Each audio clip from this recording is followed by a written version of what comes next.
I said before, I believe in our team. I do believe in our team. And we're going to work hard to make our team better. And I hope the players respond the right way. And it's not going to be for you. The fans, yes. Because if it was up to you, we're 6 foot under already. We're dead and buried and gone. Gone. And just because you got beat on the last play, that can't affect the next play. Or that's breaking you. Your frustration is breaking you. Just because you miss a block, or you get blocked, or you miss a tackle, or you fumble the ball. What does it take to break you? Everything you put into it is right out in front of you. Let's go get this thing.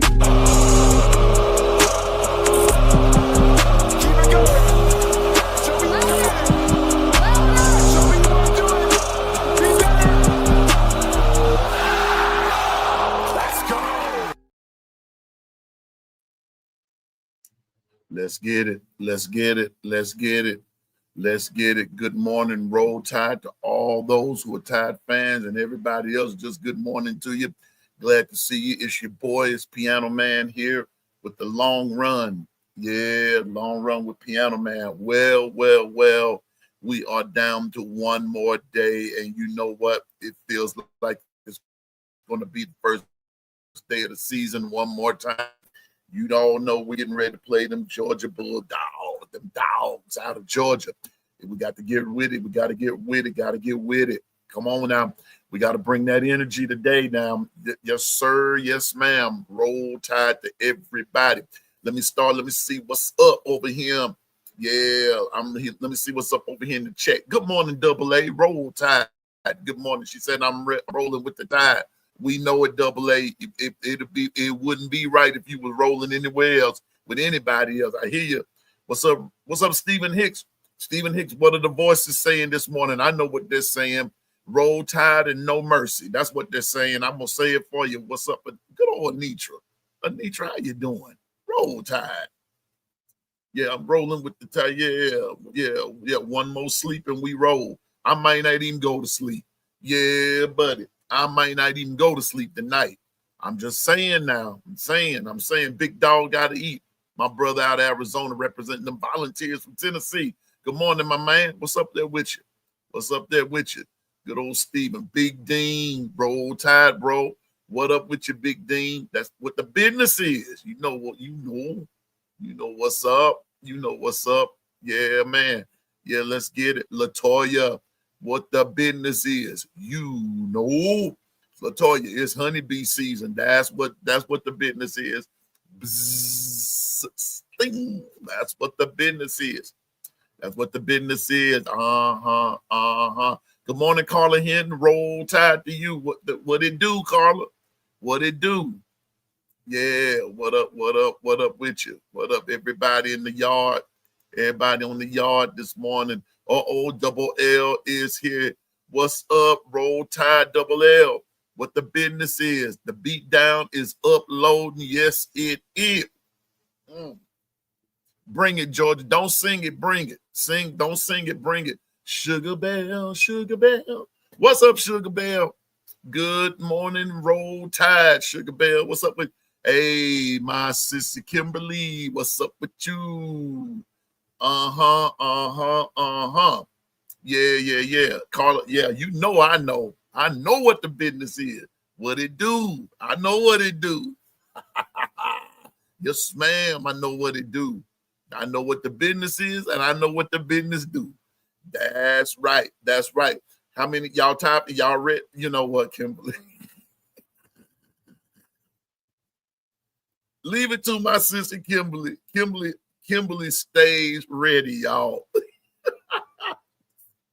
She ready like right now. Kimberly, it's too early in the morning.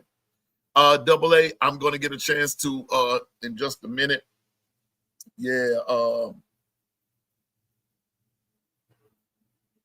I'm get a chance to listen to that in just a little bit. I've been sort of on the busy side. It is with regret that I have to, announce this morning. Hondo passed away last night.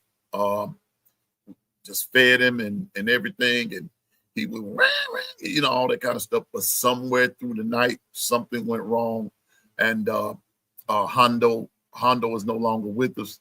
We were really trying. And for those of you that don't know, I'm a farm boy, and I say that, with with much pride and with much joy. There's nothing wrong with being a Southerner. There's nothing wrong with being a farm guy. Well, Pig had a litter of pigs the other night, and one of them was injured.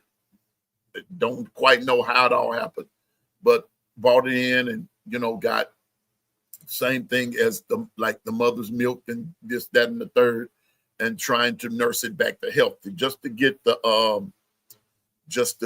he scarred up real bad. Well, anyway, last night he was doing pretty good and everything, and put him on the floor and let him kind of walk a little bit, trying to get his strength up in his legs and all that kind of stuff. And I said, I think he's going to be okay. But sometime through the night,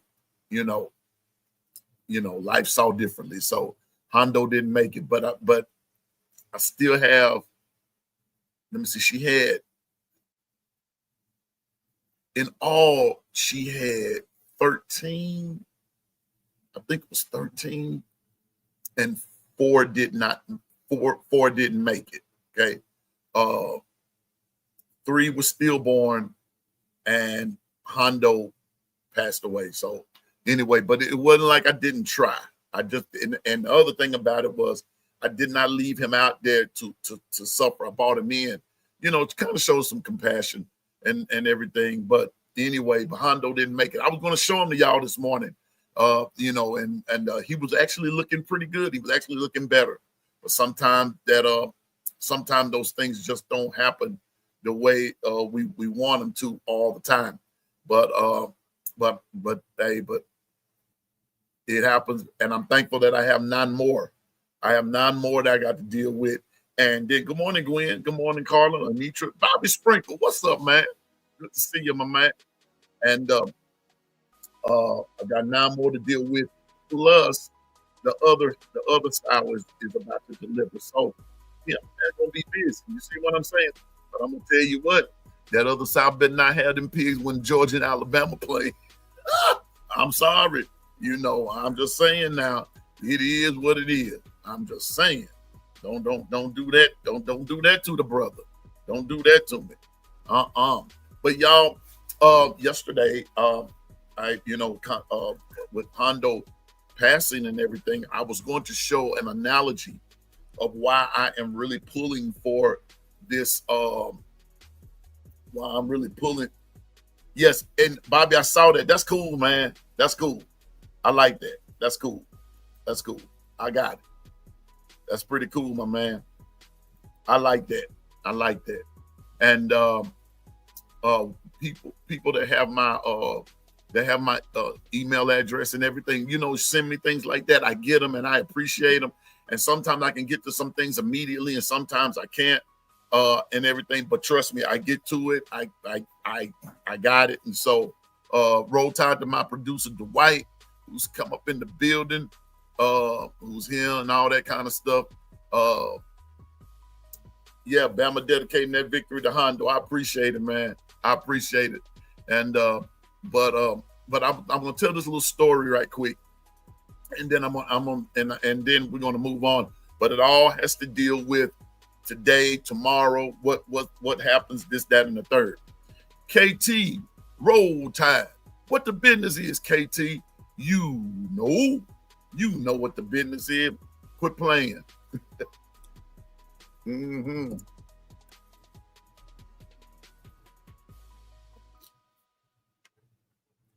Wait a minute now. What's going on here? Oh. Mm-hmm. Garbage. Yeah, man.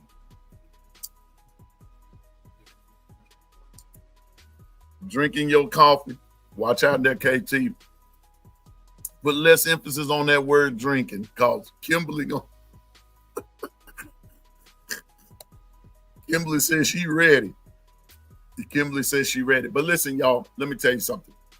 Reason that I'm pulling for this, and like I'm using Hondo 79 Jedi Buck. What's up? Thank you. Rolling. Yeah, that's my friend from Ohio. My friend, Jedi Book. What's up with you? Yeah, them Buckeyes gonna take care of Washington. Yeah, that's right. That's right. That's right, Dwight. One more wake up, and this we getting ready to rock and roll. I'm ready to rock and roll right now. I ain't got too much left to say about all this. I'm just being honest with you. I really don't have that much left to say. But I was in a conversation with someone, and I hope that they're listening. I gave them the link and everything, and I hope that they're listening. And I'm not going to call their name, but we were in a conversation on X this morning about our team and everything. They're a Bama fan too. They're just as passionate as I am. And one of the things that they said, and I want to quote this, and I'm not, like I said, I'm not going to give their name because it's a conversation between me and them. But this is something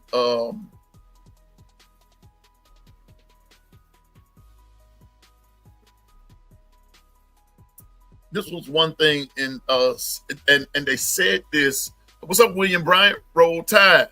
Oh, you good? You good, William? You're good. We're gonna be on here for a few minutes and everything.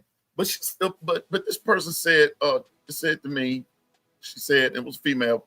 She said, if we lose this one, it says our only competition thus far has beaten us, and we moved to 2-2.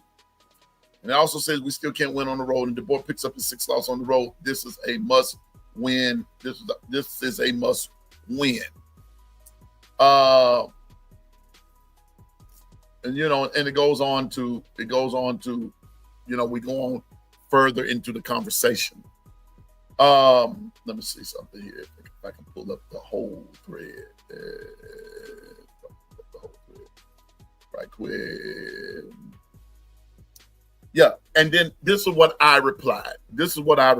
I said, but also remember, KS, which is Kirby Smart, is 0-1 against Coach Kalen DeBoer too. Plenty for both teams to fight for. Our passing attack versus the UGA running. Whose defense stops who? But here is something that it was said in the conversation.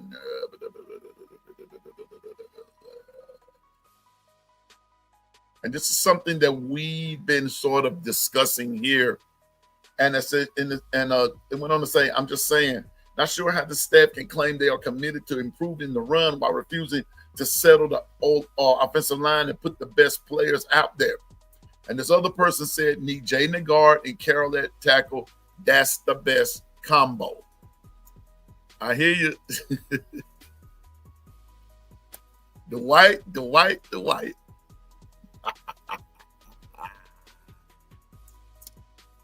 Yeah, I just had to pick it Dwight. He gonna get me later on.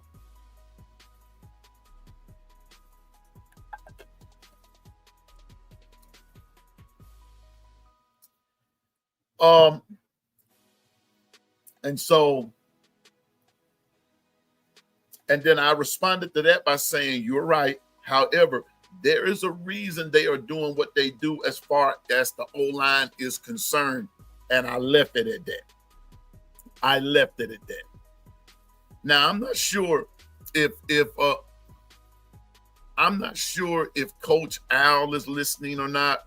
And I'm not sure if B Sharp is on right now or Tez is on right now. But it was something that was said last night during the B Sharp podcast that caught my attention. And this is how I will answer that.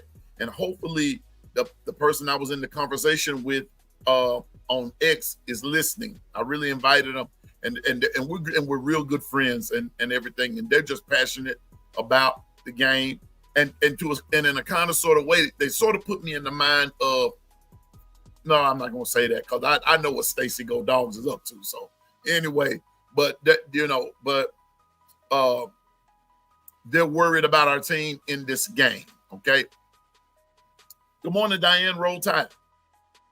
One of the things that Coach Al said last night was there are things that we from the we sitting and watching it on television, there are some things that we see,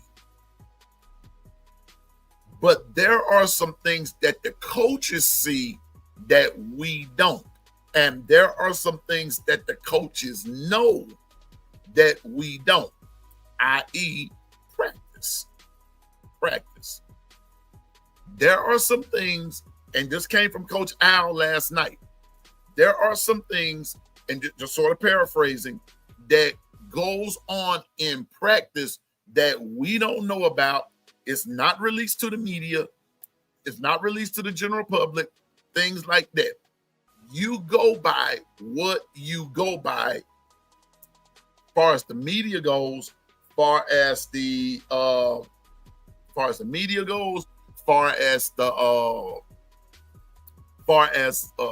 pressers go, things like that. DSGB 84. Good morning, brother.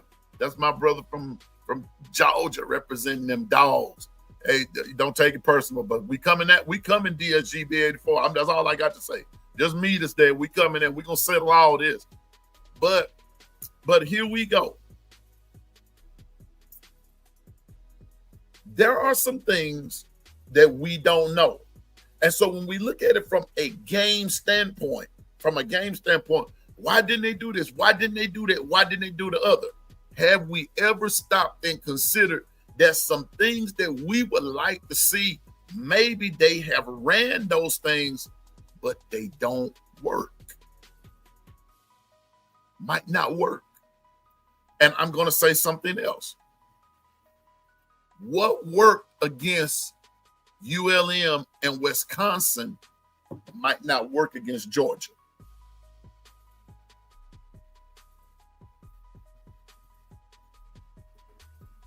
It might not work. Now, we've all said here in the chat that it is a battle, and like what Dwight put it so eloquently, barbecue or mildew. Which one, who's going to be the barbecue and who's going to be the mildew?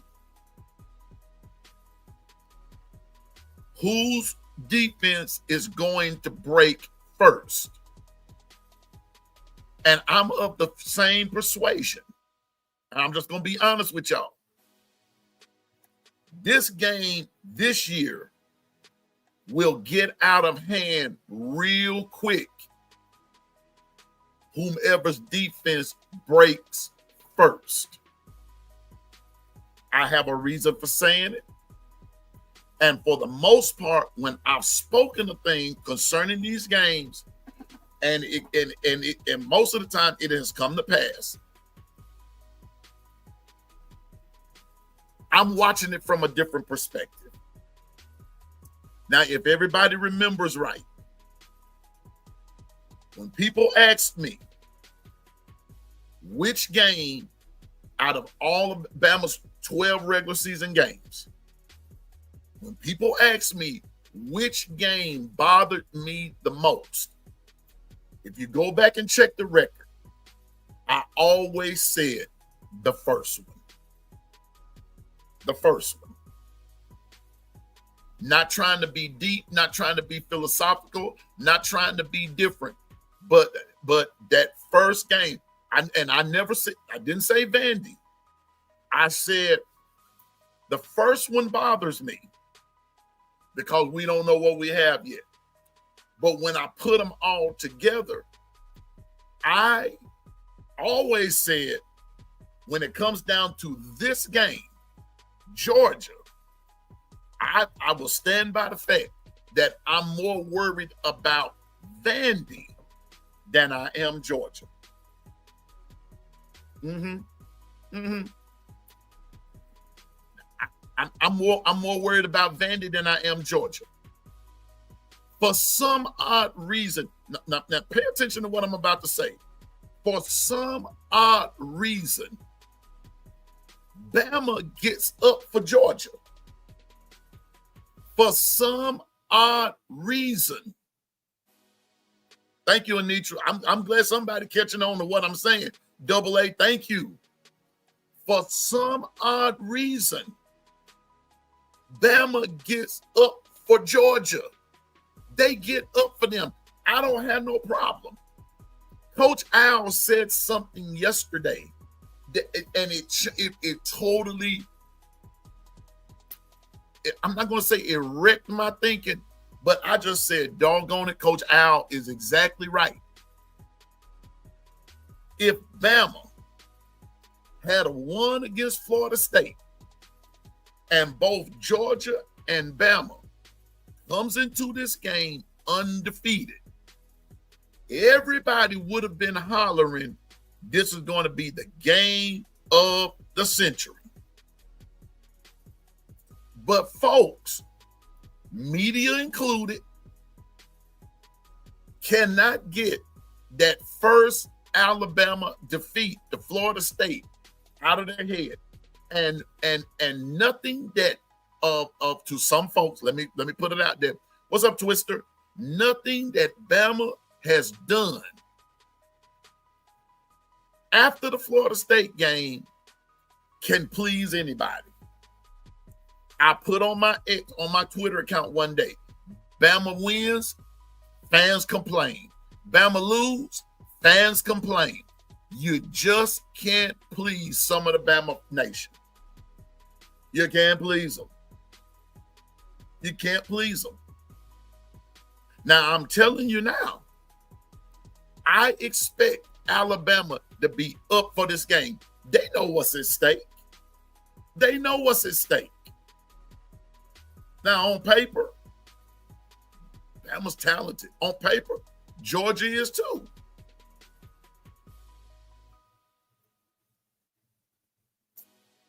Hold up, double. I'm going to start that, and I'm going to get back to that in just a second. All right, let's start. Okay, yeah, let's start. There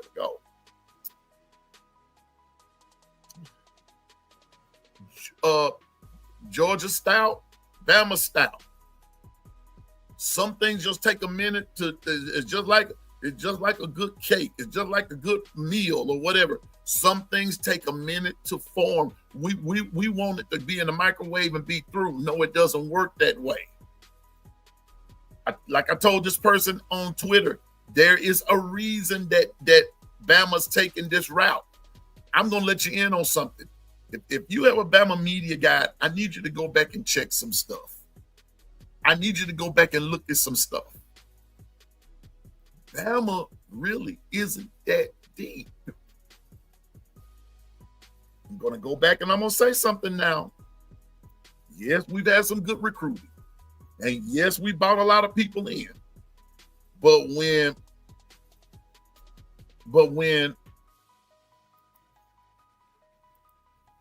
you go back and you look at when Coach Saban retired, those guys left. Then they kind of put a dent in some things.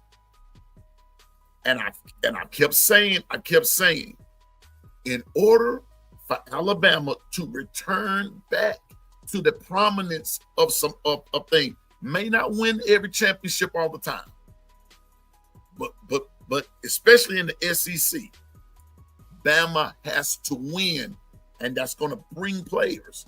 It's going to attract them. Now, a lot of guys are still being attracted to Bama. They're still attracted.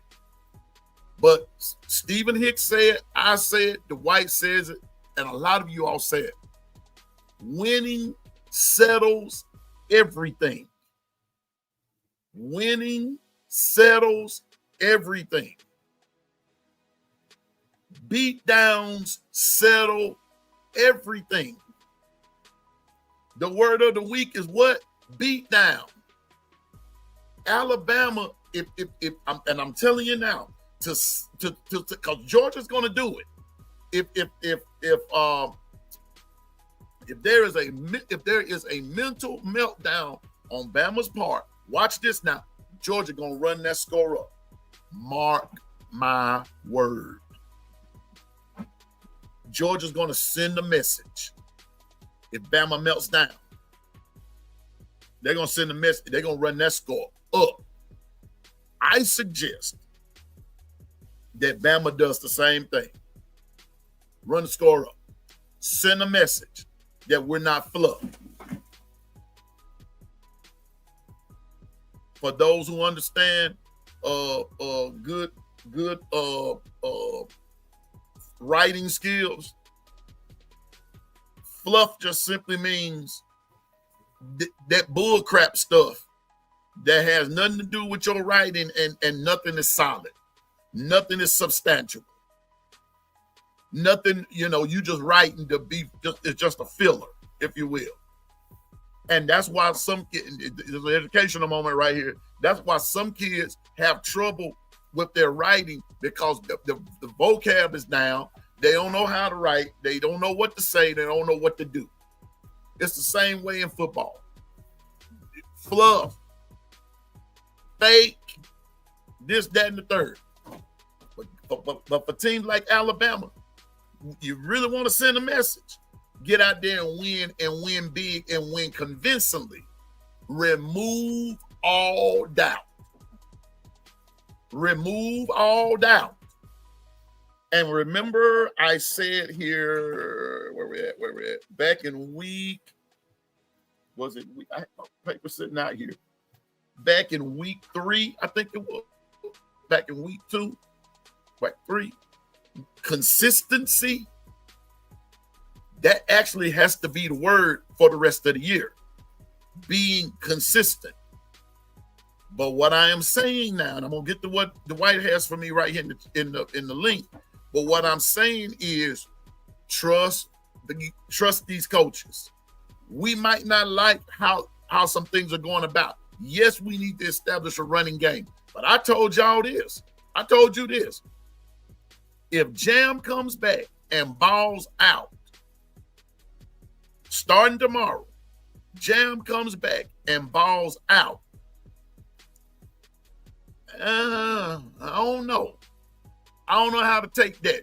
When you got a Riley doing it up, you got a Richard Young that can do it up, you got an A.K. Deere who can show up, do it up, you got Washington who can do it up. We don't know, but we're going to see.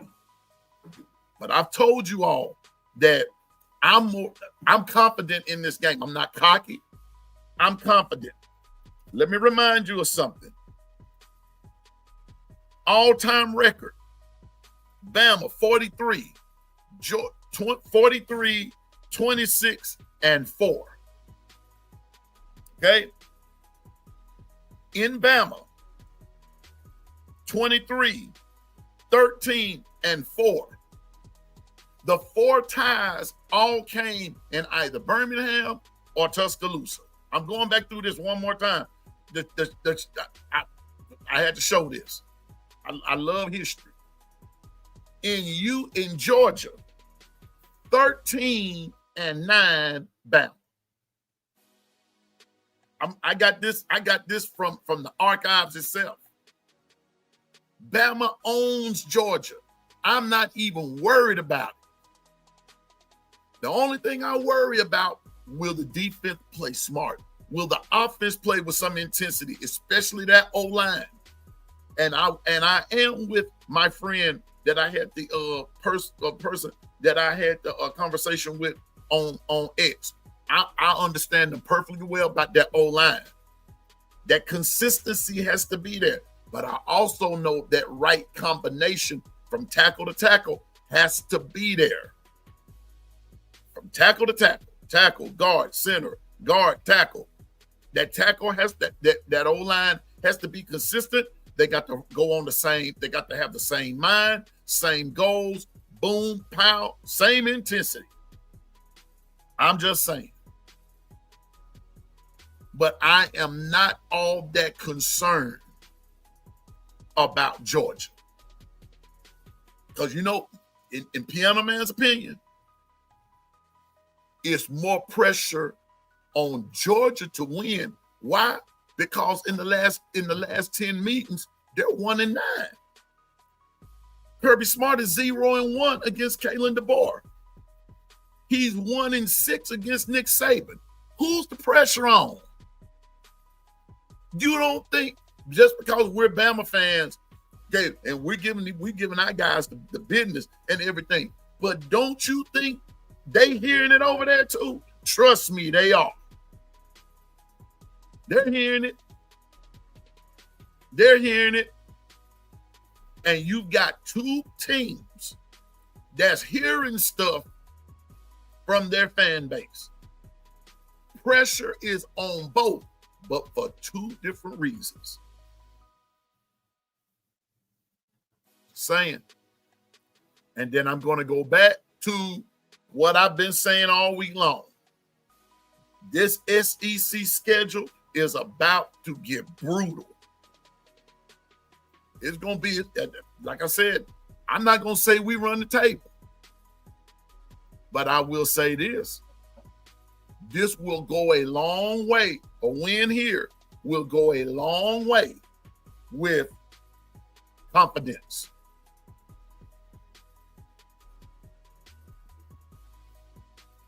Because from here, with the exception of Eastern Illinois, everything else is SEC. Got to come with it. O-line, everybody. Bama has to come with it. So no greater game than to start tomorrow. Somebody's going to come up big. I feel it in my bones. Somebody's going to come up big. I'm of the firm belief that Bama pulls it out. Now, I told you that the over-under is 53, 52 and a half. So it rounds out to 53. I'll get mine at the end of the show. But anyway, on a start right here, I want to show this right quick, and then I'm going to get to something else. Man, some people may not like it, but we better keep an eye on Auburn. I'm not worried about Auburn right now. Auburn better handle business tomorrow. They're going into Texas A&M, and they play them at Kyle Field. Texas A&M is hard to beat. Hard to beat. And this year, you know, and AA, I got you. But also keep your eye on Texas A&M, and I've been saying that too. They are quietly going about their business. But they got a squad over there too. Auburn, pressure's on Auburn. Pressure is on Auburn. It's a reason, I'm telling you now, Jackson Arnold got sacked how many times last week? Bear that in mind. But they were going up against a stout Oklahoma defense whom we play too. Now, we're going to see what Oklahoma's made out of, but they don't play tomorrow. So they're off the table. But Auburn going to have some problems. And I believe Auburn is about to be 0-2 in, I'm going to say this, Auburn is about to be, I believe they're about to be 0-2 in SEC play. But, however, and on the other hand, it would not surprise me if Auburn wins this game, but I don't think they will. But by the time we play them, though, AA, depending upon their schedule and dependent upon the situation at hand, and you know what I mean, by the time we get ready to play them, and it depending upon our situation at hand too, that game gonna be something to see too. But it's gonna depend on the situation. But I'm not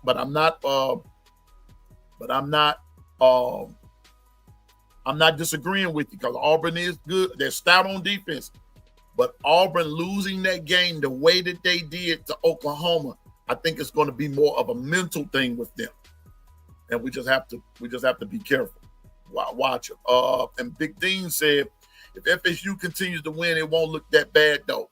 I'm not even worried about that. I'm not worried about that.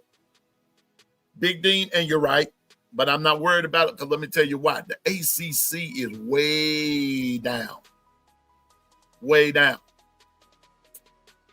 Florida State just might be that good. But I believe that once they step outside of the ACC, oh yeah, they're going to be playing with a lot of confidence. They're going to be playing with a lot of confidence. but playoffs going to be a different animal. And that's why these early season rankings, I think it was, who said it? A couple of folks said it yesterday. Can't remember who. Names escaped me. But I'm just being honest with you that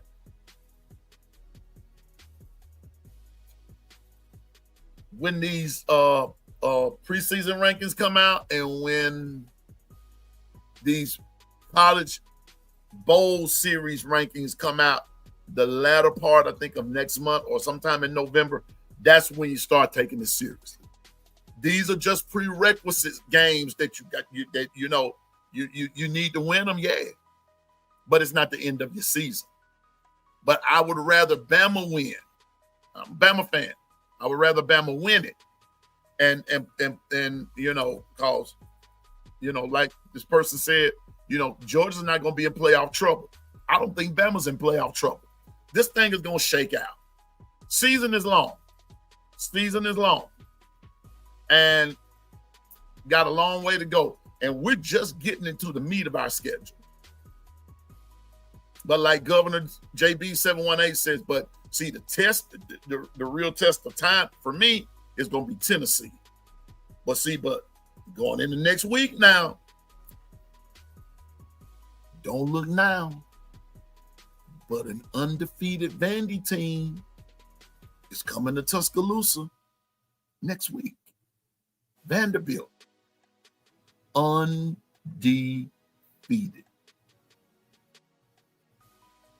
Remember that.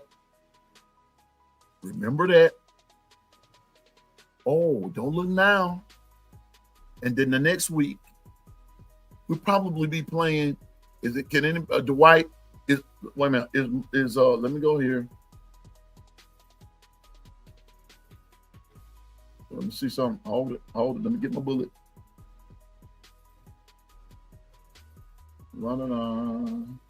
It's loaded in. Here we go. Missouri. Yes. And let me see something for a minute, please.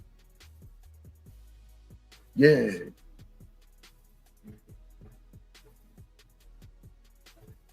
Yeah. And don't look now, but in 2 weeks, when we play Missouri,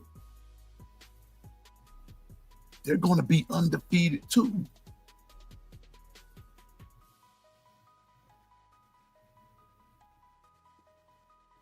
And in the words of Governor JB 718, think about that. The next 3 games, starting tomorrow, Bama has, will all be against undefeated teams in the SEC.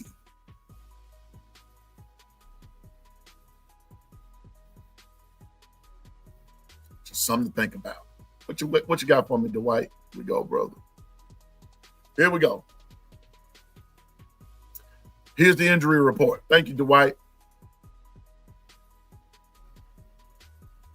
Now, Tim Keenan, Danny Lewis Jr., Jamarian Latham, and Jeremiah Beeman. Okay. Now, Keenan's supposed to be back, and I got a memo last night. I got a text message last night stating right here. It said this could be huge, but it said Danny Lewis is probable for the UJ game, and this should help with our running game. But Danny Lewis Jr. should be back. Keenan should be back. We're still praying for Latham and Beeman. And Jam Miller should be back. I think Bama will be, let me see something for a minute. I think Bama will be okay. Now, on Georgia's injuries, we got Green,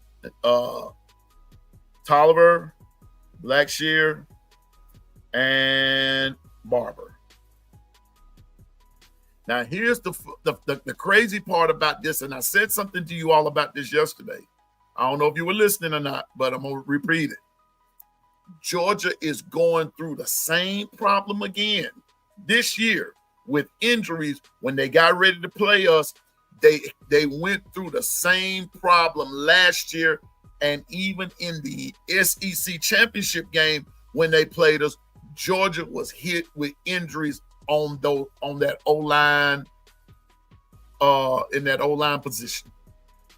It happens every time.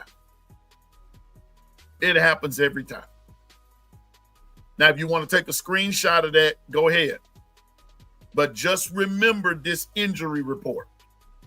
Now, I'm not saying that Georgia's gonna put in some type of Rudy Poop guy. I don't think so. But when you have key injuries to key people in key positions, it throws the rhythm off a little. It throws the rhythm off. See, Georgia's not playing Austin Peay this week. Tennessee, I'm telling y'all now, and I don't blame Big Dog. I would want another crack at them too if I could. Tennessee had Georgia right where they wanted them. But I will say this, because this morning we're going to take predictions again, because I want to get everybody's prediction. I'm going to go back over it. I'm not going to take a lot of calls today because I want to get predictions in and things like that. But let me tell you something. And if I decide to come back this afternoon and everything, then I might take more calls this evening if I come back. But I need to get predictions in today because I want everybody. And I'm gonna get with the White and rest of the crew. What can we give away? Whatever. Thank you. What can be given away, and this, that, and the third, and might just do something a little different this time and everything. But I want to get predictions in. I'm gonna go back over everybody's prediction to make sure that we got it right. Because after today, if you need to change now, you need to change now. Because when the program ends today, there will be no more changing. Okay, so we want to get everything solidified. But remember this. Injury report. And if you're taking a screenshot, go ahead, take the screenshot. I'm gonna leave it up there for just a couple more minutes. Take the screenshot and remember this. But I'm going back to what I said a couple of minutes ago. I'm really not worried about this game too much. I'm not. If Georgia beats us, I'm just going to say it's about time. If Bama wins, I'm going to say what else is new. If Bama wins, I'm just going to say I'm here for the meltdowns.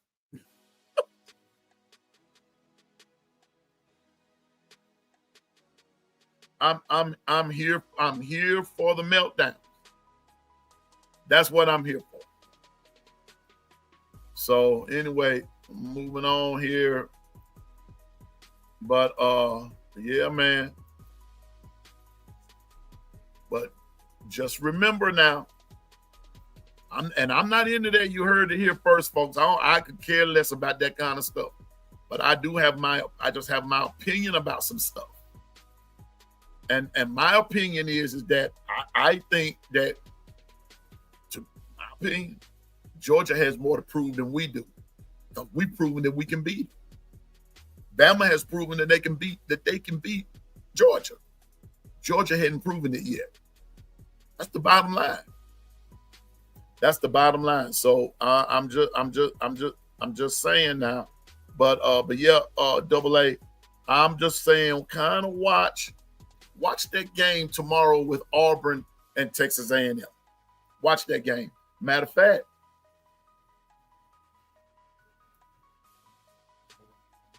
go back to my ESPN app. Come on now. Yeah, here we go. You got Georgia, Bama tomorrow. You got Notre Dame, Arkansas, and I'm telling y'all, watch that game too. Sam Pittman's fighting for his job.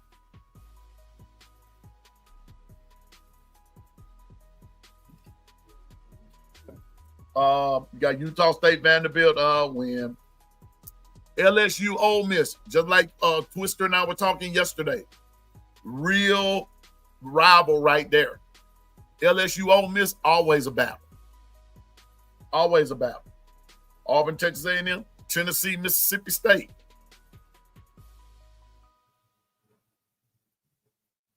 Mississippi State is 4-0. Then you got UMass and Missouri, and then you have Kentucky and South Carolina. So the SEC is going to be loaded tomorrow. But you know the highlight of the day will be Alabama, Georgia. I'm looking to see. Yeah, but Alabama, Georgia's tomorrow night. Highlight of the day to me. But the narratives of the game. The narratives of the game. Their running attack versus our passing attack. And then where the defenses come in, whose defense is going to break first? I'm going to, let me get back over here in the chat. Good morning, Zach. Good morning, Jacob Arthur. Your season is not over. That's it. Season's not over. Yeah, Texas A&M got that fire this year. Yeah, what's up, Jacob? If Bobo calls to look, Jacob, you said it, I didn't, but you know what though? But there's a reason that still now, and I'm not playing devil's advocate because I don't believe in that. I don't believe in that. I just call stuff like I see it. But Jacob, you all are still successful though, bro. You all are still successful. Y'all are still successful. Y'all are still a successful squad under with Bobo at the OC. I think it's more of a Bama problem. And last year, but I will say this again. I'm just gonna say it again, though, Jacob, and to all Georgia fans, that dominance is not there. That dominance is not there. You all are not dominant anymore. That dominant, that thing, that, and then even when y'all were dominant, y'all still had trouble beating Bama. Because remember, at your height of y'all's dominance, Bama beat Georgia in the SEC championship game.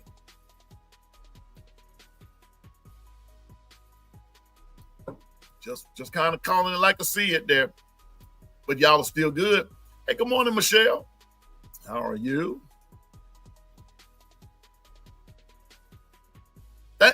See, Governor. Wait, Governor, I know I'm just picking at you. See, I said it too. I'll be the first to say it. I'll be more concerned with Vandy, and I've been saying it all along. I'm more concerned about Vanderbilt than I am Georgia. And that's not a slap in Georgia's face. I'm not worried. Listen, I'm going back a way. It shows my age right here, but I tell you, I'm 63 and all that good stuff and everything. I'm going back. March the 8th, I think, 1971, Muhammad Ali versus Joe Frazier. Ali, by every point, by every purpose, was favored to beat Joe Frazier. Favored to beat him. Boom, pow. Ali had the height. Ali had the tools. Ali had the quickness, this, that, and the third. But Joe Frazier had a left hook that wouldn't quit. And he rocked Ali and knocked him down. And Frazier won the fight. Every other time that Ali fought Frazier, Ali destroyed him. And it all was that motivation from that first fight. What is my point?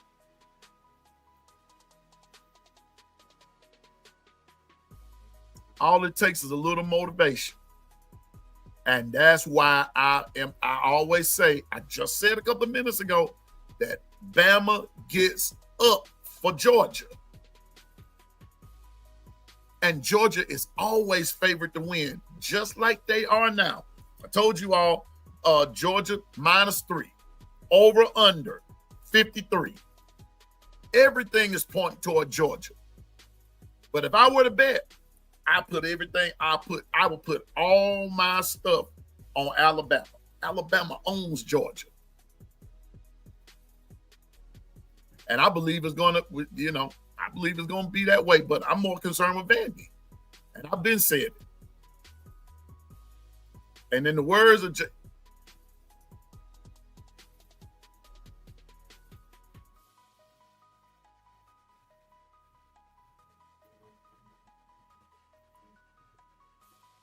yeah, okay, I got you, Bobby. All right. So Governor, I did say this, and I gave you props. I don't know if you heard me or not, but I said this. Good morning, Icebox Roll Tide.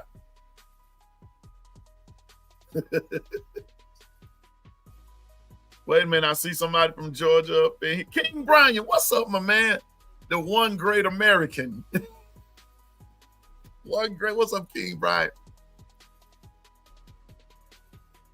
Yeah. But King Brian, I'll tell you this is one Bama fan that's not fearing this game. I don't fear Georgia. Georgia, I kind of laugh at y'all. Have you beat us? That'd be 2 times finally in 10. You still got a long way to go. Okay. But in the words of Governor JB 718, think about this now. Georgia this week undefeated, and a undefeated Vandy comes in next week who beat us last year.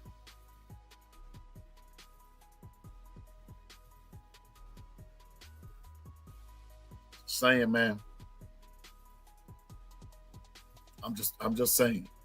So tonight, all of the hype, tomorrow night, all the hype, and just as quick as it goes, as quick as I still believe Bama. I believe Bama's gonna beat them. All right, let me get to what I'm trying to get to right quick. I saw some scores. I saw some predictions. So here we go.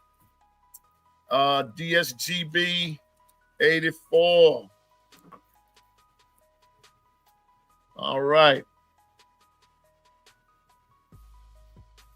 Now, he said 35-31 Georgia.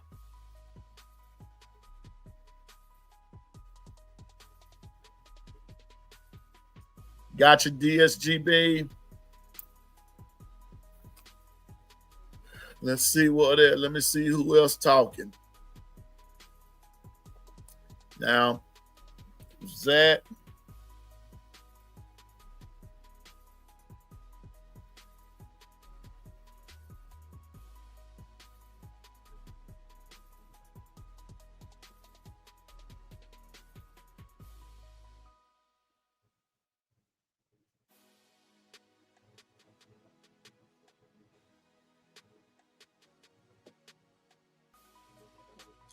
Hold up here, King Brian. I see you.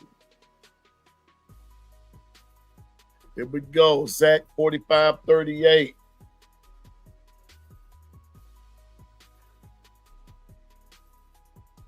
Bama. Anybody else? I'm gonna go back through this in a minute. Jacob Arthur 42-38. Gotcha.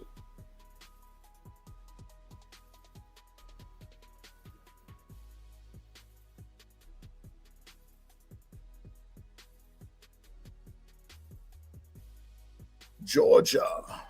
Jacob. Twister, what's up with you, player?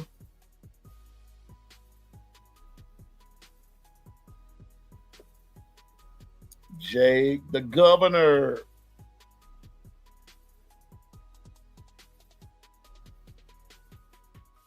The governor of Discord. 38. 34. Bama.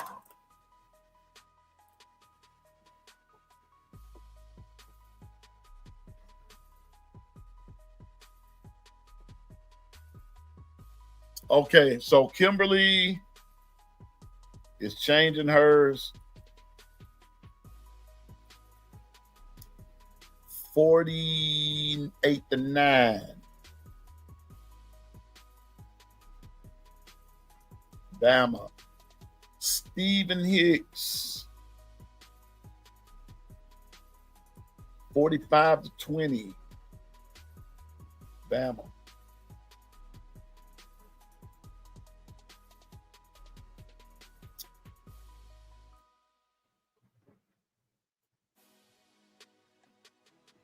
King Brian. Okay, Carla Hinton, 42-17.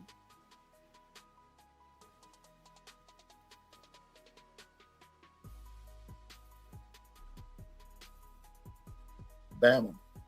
Bobby Sprinkle said he's keeping his at 38-10. Got you. I'm going back through all of these.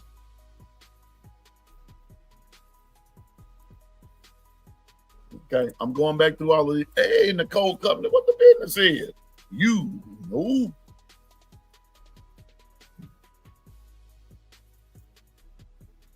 $35-17.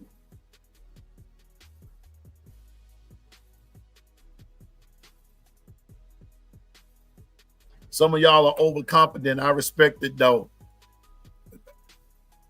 Yeah, I don't think it's overconfident.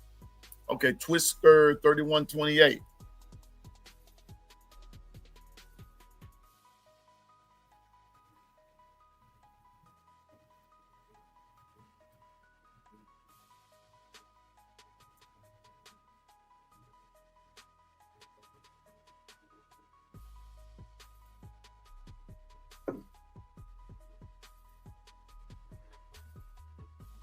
Yeah, they dropped the spread.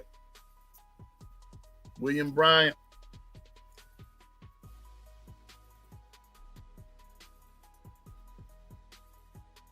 $38-21.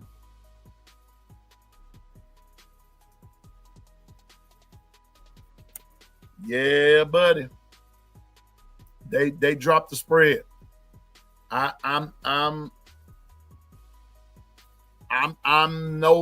noticing a lot of stuff. I'm just kind of, y'all know how Piano Man operate. I just walk real softly. I'm just saying, man. I'm just saying. I'm just watching some stuff. Now, King Brian, I'm not saying that I'm when I say that I'm more worried about Vandy than I am Georgia, that's not never to disrespect Georgia. I'm not saying that.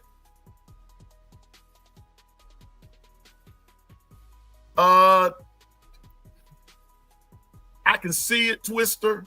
Put you on the big screen right quick.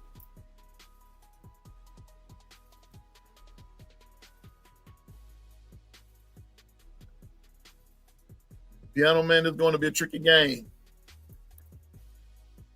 I don't know if you heard me when I said this. Diane looking for a defensive shootout.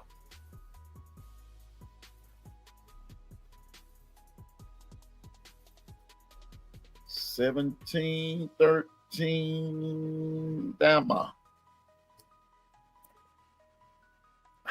I said a couple of minutes ago, Twister, that this game could get out of hand real quick for both teams if their defense has a meltdown. I have a reason for saying what I'm saying. I'm going to repeat something again. If Georgia gets Alabama's defense to melt down, Georgia is going to run the score up because they want to send a message. If Alabama jumps out to the lead, like I said, I don't like bringing up last year, but here we go. But if Alabama jumps out to that lead like they did last year, I don't think there's going to be a comeback this year.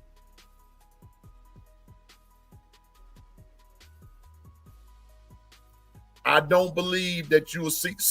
Let me tell you something. And this is where Tennessee needs to learn the lesson right here. When you have a team like Georgia on the ropes, knock them out. Knock them out. Go for the knockout. Tennessee went too conservative too soon. Now somebody tell me I'm lying. I'll wait. Good morning, Susan. Roll Tide to you. I'll wait. I'll repeat it again. Tennessee had Georgia on the ropes and didn't go for the knockout blow. And they fooled around and let Georgia weather a particular round, and Georgia came back and beat them. Georgia came back and beat them. Going too conservative too soon.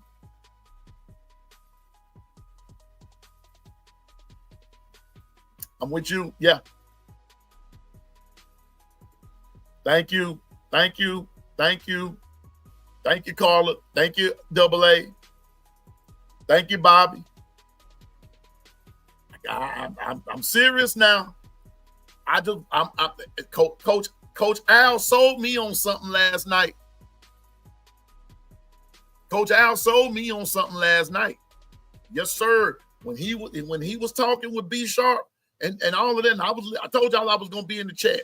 When he was talking, Coach Al broke some things down. And that's why I'm pretty I'm not overconfident. I'm confident that Bama's going that there's something that Bama saw in the Tennessee game and all that good stuff. And I just believe Bama's going to win the game. And I'm going back to and I'm going to stand with the governor of Discord, and I'm going to say it again too. Bama has more of a concerning game with Vanderbilt more than they do Georgia. I'm not worried about the refs.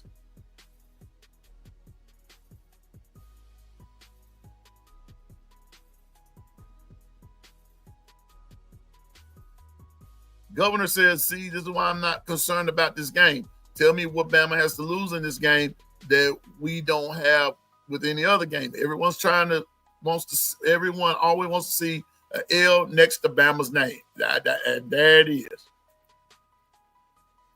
I'm still saying I have yet to see a sign that says we want Georgia. I have yet to see a sign that says we want Georgia. I have yet to see a sign. We can say the same about Florida State. What about Florida State? We're playing Georgia. Yeah, Florida State beat us. And we finna beat Georgia for the umpteenth time. That's what I believe. I'm going to go back through.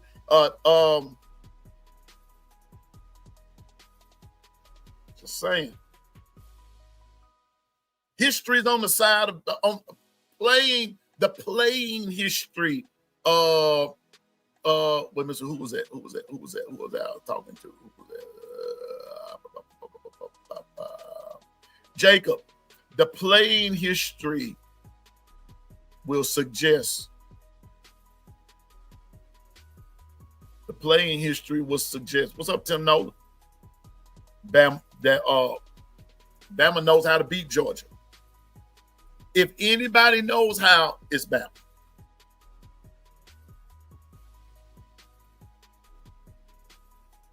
I'm just saying.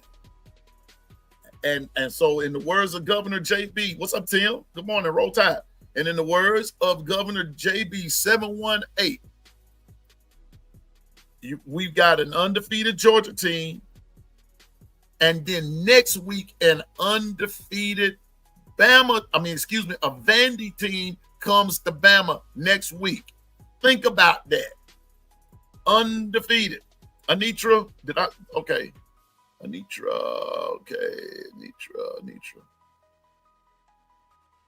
Oh, I'm not getting started with you, William.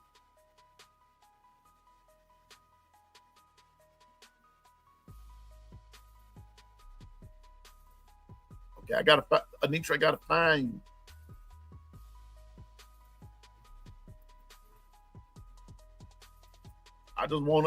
You know.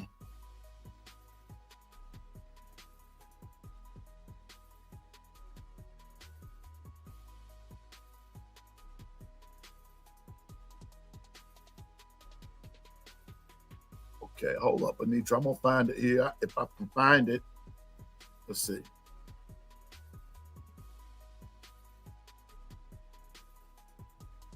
Okay, Anitra, can you give me that score? Okay.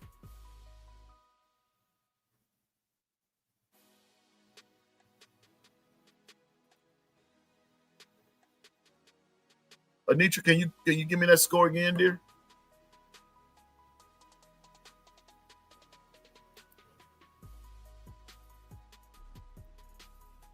I'm just saying. Yeah, Tim, I want to see some real aggression. Now, if you have not given your score, you're giving your prediction, give it to me. Anitra, can you repeat that one again, dear? Because I can't find it in the chat.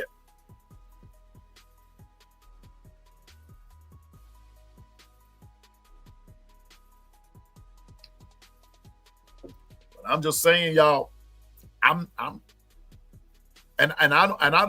just hope the Georgia fans don't take my lackadaisical approach to this game as a sign of disrespect, because Anitra, I don't see it, dear. Oh, I see it. I got it. That chat moving real fast, Anitra. Okay, I got you. Anitra.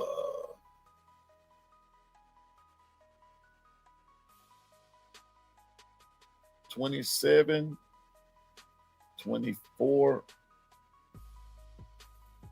27, 24. Bama. Got you. I got you. I want to see some real aggression too, Tim. I want to see some real ruthless aggression. Yeah, against Joe. That's it. Ruthless.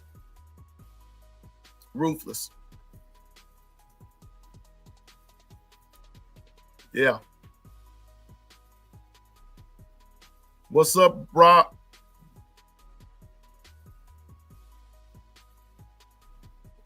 What's up? I'm just saying. I have that much confidence in Bama. I believe Bama's gonna beat them.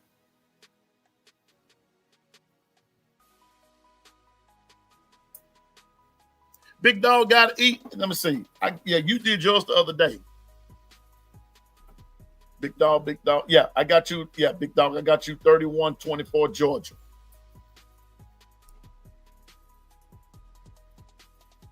Roll Tide, Brock. Roll Tide. Brock, did you get yours?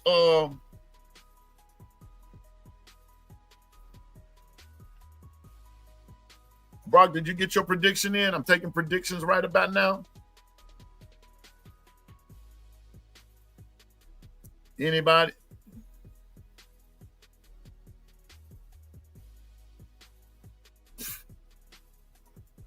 Anyway, Brock, they're going to be just fine, man. Going to be just fine. What's up, Coach Carl? Coach Carl. Oh, yeah, William. I'm always glad, Atlanta, Athens, same beat. Okay, here we go, Brock.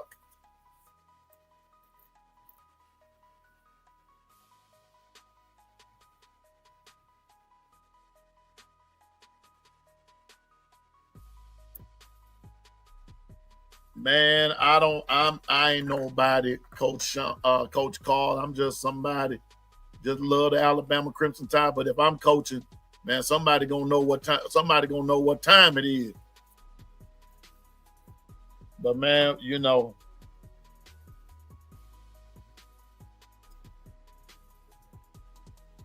he said 48, 24.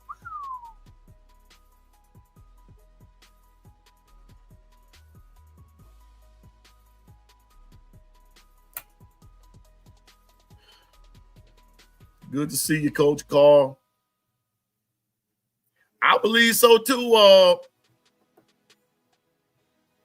I'm coaching and preaching.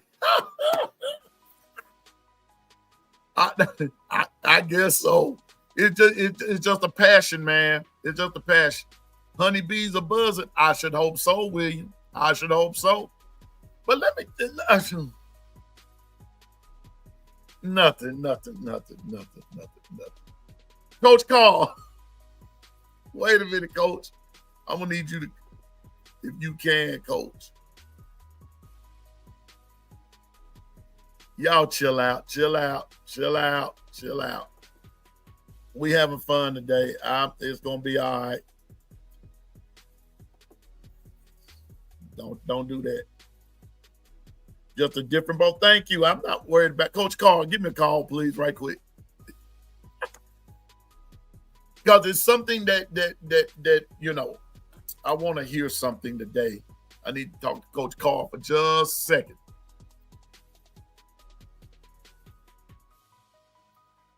Okay. I tell you what, Coach, let's do it this way. Well, I know y'all playing tonight. Golly. Okay, come on, Coach. There he is. It's the one. It's the only. It's Coach Carl, everybody. What's up, Coach? You got it, man. No, I told you I lost it about 30 years ago, bro. I'm just living on what used to be.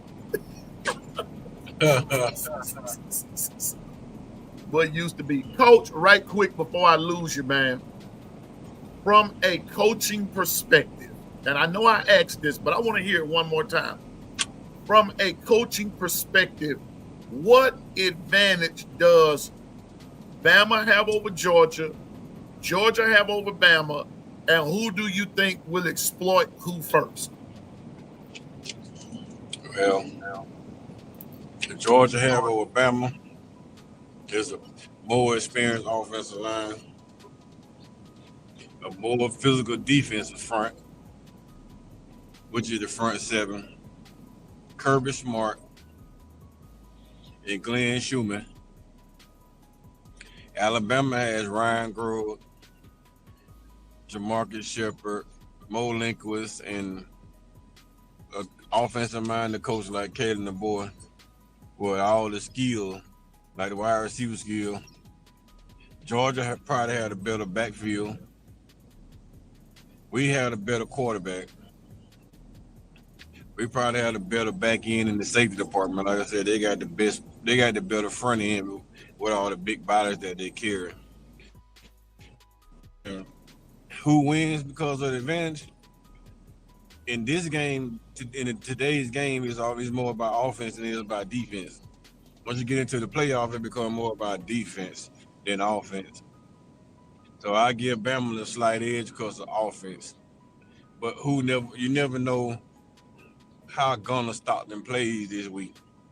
Gunnar Stockton come out tomorrow and plays the ball well, pass the ball well. Georgia has the advantage because they win in the trenches. But if we come out and we use the short passing game with Ty and Cerebral, don't go out there and make any mistakes and keep completing 85% of his passes, Bama win by 10 points or more. So it just depends on which offense get off and stay off, and which defense make one or two stops and the critical stops in the game. It's who wins this game. It's going to be one or two critical defensive stops, and which offense flows the best. So if Georgia get the run game going, it's a long game. It's going to be a long game because if we can't start the run, they're going to mute the clock, and then we'll have to do fast-paced offense to try to catch up. But if we don't, if we stop their run and make Gunnar start to pass on there, they probably gonna have a long game because we got a better back end. Those are probably my views of the key of the game. Keys of the game is our front versus their front, and their offense versus our defense. That's gonna be the key. But I really think with Ryan Grove, Alabama moves the ball on just about anybody except Florida State. Honestly. And if Georgia come out and play us like Florida State players, fast, physical, and just knock you in the mouth, relentless, and don't care about getting flags, Georgia may take the hearts of these kids, man, and end up bulldogging us like Florida State. I hear you. I see it like that too. I was just a little bit more simple with it. I just said Bama's passing game versus Georgia's running game. Whose defense is going to stop who first? Who's going to be consistent in the defense? Georgia, in my opinion, cannot afford a shootout against Alabama because I don't think they have the weapons to do it. Not in a just a straight up shootout where it's an air attack. Now, don't get me wrong. I'm not saying Zachariah Branch and them ain't that good, but I don't think they measure up to Jeremy Bernard, Ryan Williams, Isaiah Horton, Latsier Brooks, Caleb Edwards, Josh Quavers, whoever else, Jalen Hale, or whoever else is even coming off the bench. I don't think Georgia's that deep on that particular area, and I think that's where some of the difference is going to be made. But if, like what you said, but if Georgia comes out there fast and strong, especially on defense, and knock Bama in the mouth, then it's going to be a long day for Bama. I mean, that's because if Bama doesn't stop that running game, they're going to have to play catch up, and I don't want to play catch up. But I still believe Bama's going to get out. I believe one of those teams is going to jump out to a big lead, and it's going to turn into a blowout if it happens like that. Yeah, but see with Georgia, man, Georgia's a little bit suspect on the back end. Yeah, they got KJ Bolden, but the other corners are doing it. Got a freshman corner do a whole lot of grabbing. They got another, a second-year sophomore that does a lot of grabbing. So they do a lot of grabbing on defense, so you can get some flags on Georgia. But KJ Bolden is assassin, man. Hey, he come down, he'll knock you the hell out. They probably can't afford to lose him.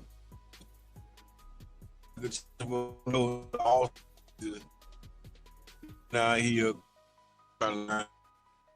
trying to Jeremy Bernard again. Like you never know we're gonna play anything. Everybody had those guys fired up, man, ready to slay. Never know. It just depends on how we play on defense, because with Zachariah Branch, 86 and those tight ends, Zachariah Branch is very, very speedy. He catch those little sharp bubbles and he take them to the house. So you gotta really play him honest. The middle on drag route and take it to the house. So you really. Well, that's why I said we no. See no little bubble screen coming. I was just saying no disrespect to Zachariah Branch or anything of that nature, but I don't think that you can just keep living on that screen like that. They're going to have to really they're going to have to open up the cabinet with Bama in order to beat them. Not really though. Just think about it. Screen passes are extensions of the run game. Yeah, you run the ball downhill and then you hit them with a screen pass. Once they stack the box, you hit them with a screen pass. Now it's 3-on-2, a line tie with a screen pass. Safety gonna have to shoot the alley. Safety miss the tackle, Zachariah Branch is streaking. Once you start faking the bubble screen, you may fake the bubble screen and streak somebody down the sideline because they see bubble screen coming. Now you got a guy running down the sideline wide open, unopposed. There's so many different ways to do it. Okay, you see bubble screen line up for bubble screen, and then they leak tight end down the seam. There's so many ways that they can beat you, man, just off the screen game. It take eye discipline on football. You got to know your keys, read your key, stay on your assignments. They call alignment assignment. You get in your proper alignment, you get in your proper assignment, then it's hard to beat a defense. But once you start overcompensating and getting out of your assignments, and it's easy to beat the defense. So it's all about just playing your keys on defense. Play your keys, the defense will have success. You try to overrun plays, over jump plays, overcompensate for somebody else not making the right play, and the offense is going to destroy you. And it's up for a long night. That's what Ryan Grove lives off of. Defense is overcompensating, and then he takes advantage of it. If Bobo mentally can Bobo you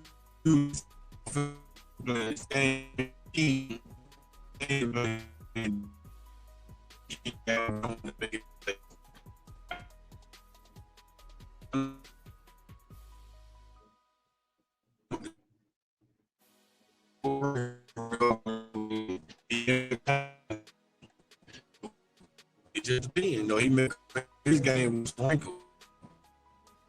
Our offense, he may come with some wrinkles, try to do the trick play, try to open the game up, and come at Alabama, try to get some of those Nick Saban explosive plays, and try to push Bama, make Bama get to a track meet. You never know how the game goes, man. It's Athens, it's Saturday night. Between it, it's who comes, that's probably who will win the game.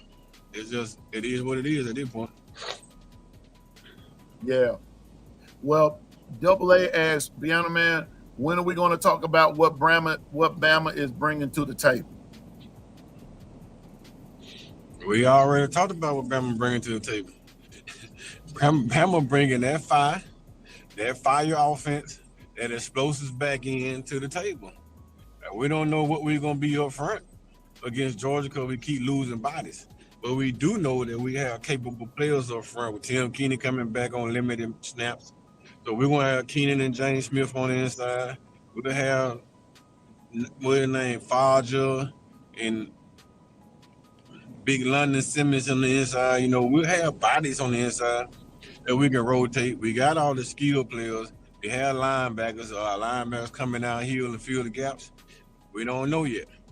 We won't know that until they line up Saturday night. If Alabama linebacker core, if our defense is coming in, are we going to come down here, or we going to fill the gaps and let our back end cover? Or are we going to sit back and try to play coverage and then come down and try to linebacker and how they play football. If they play fast and feel downhill football, we probably gonna beat them. If they laid back trying to read and react, we probably gonna get our asses whooped. It is what it is, man. I mean, I'm taking my shots at making gonna stop them to pass. That's me as a DC. I'm filling the gaps. Gonna have to beat me. If he beat me, I'm gonna live with Gonna beat me. I'm not gonna live with that running game beating me though. Mm-hmm. I can stop the run and make him a passer, right? I can play run integrity and still play pass and coverage on the back end. I can send one linebacker, drop another one, or I can send both. I can send corners from the outside blitzes and drop my two linebackers. But either way it go, I'm coming, and I'm gonna make reads. If he can't make the reads, we're gonna walk out here with a blowout victory. I hear you. And that's all I'm saying is to me, you know, I'm gonna say that I'm gonna bring Steven on. To me, far as Bama goes, I think Georgia, both of them have a lot to prove. They both have a lot to prove because a lot of conventional stuff goes out the window. But even though you do your job, play like you're supposed to. But like I said before, Coach, I just believe Georgia's beatable, you know, and I know a lot of emphasis is placed on them because they're undefeated and, you know, but the middle thing for me is in the last 10 times, Georgia's 1-9. They fielded the better time. They fielded the better squad almost every time. Bama finds ways to beat them. I think that's what's going to happen this time. That Bama's going to find a way to beat them. Now, I'm going to ask you this before I let you go. The over and the under is 53. Over or under, Coach? Over. Over 53? Over 53, yeah. Because Bama can score. Bama average around 30-some points a game. Georgia average around 20-some points a game. But Georgia can score. Bama can score, Georgia can score. And if Bama gets on the roll, Bama can drop 50 easily. Because if they get on the roll, they can put up points easy. If Georgia can't stop them, it'll be a track meet. And I don't think Georgia can run that track route because, like you said, they don't have the skill at receiver as we have. We have receiver to galore, though. We can put up points with all our receivers. We have plenty of running backs just like Georgia. Georgia had the better backfield with the more thicker running backs, right? Yeah. We had, like I said, we had a better quarterback because we have a guy that's solidified passing quarterback. They had a better tight ends. So, you know, they have a little more blocking, a little more catching, but our tight ends are not shabby, right? We have better, I think our offensive interior, like our interior line is equal to Georgia. And I think Caden Proctor may be the better tackle, but they had a better right tackle than we do. We had a better center. So, like, a lot of things that we have is tailored better than them. It's just that their defensive front is better than ours.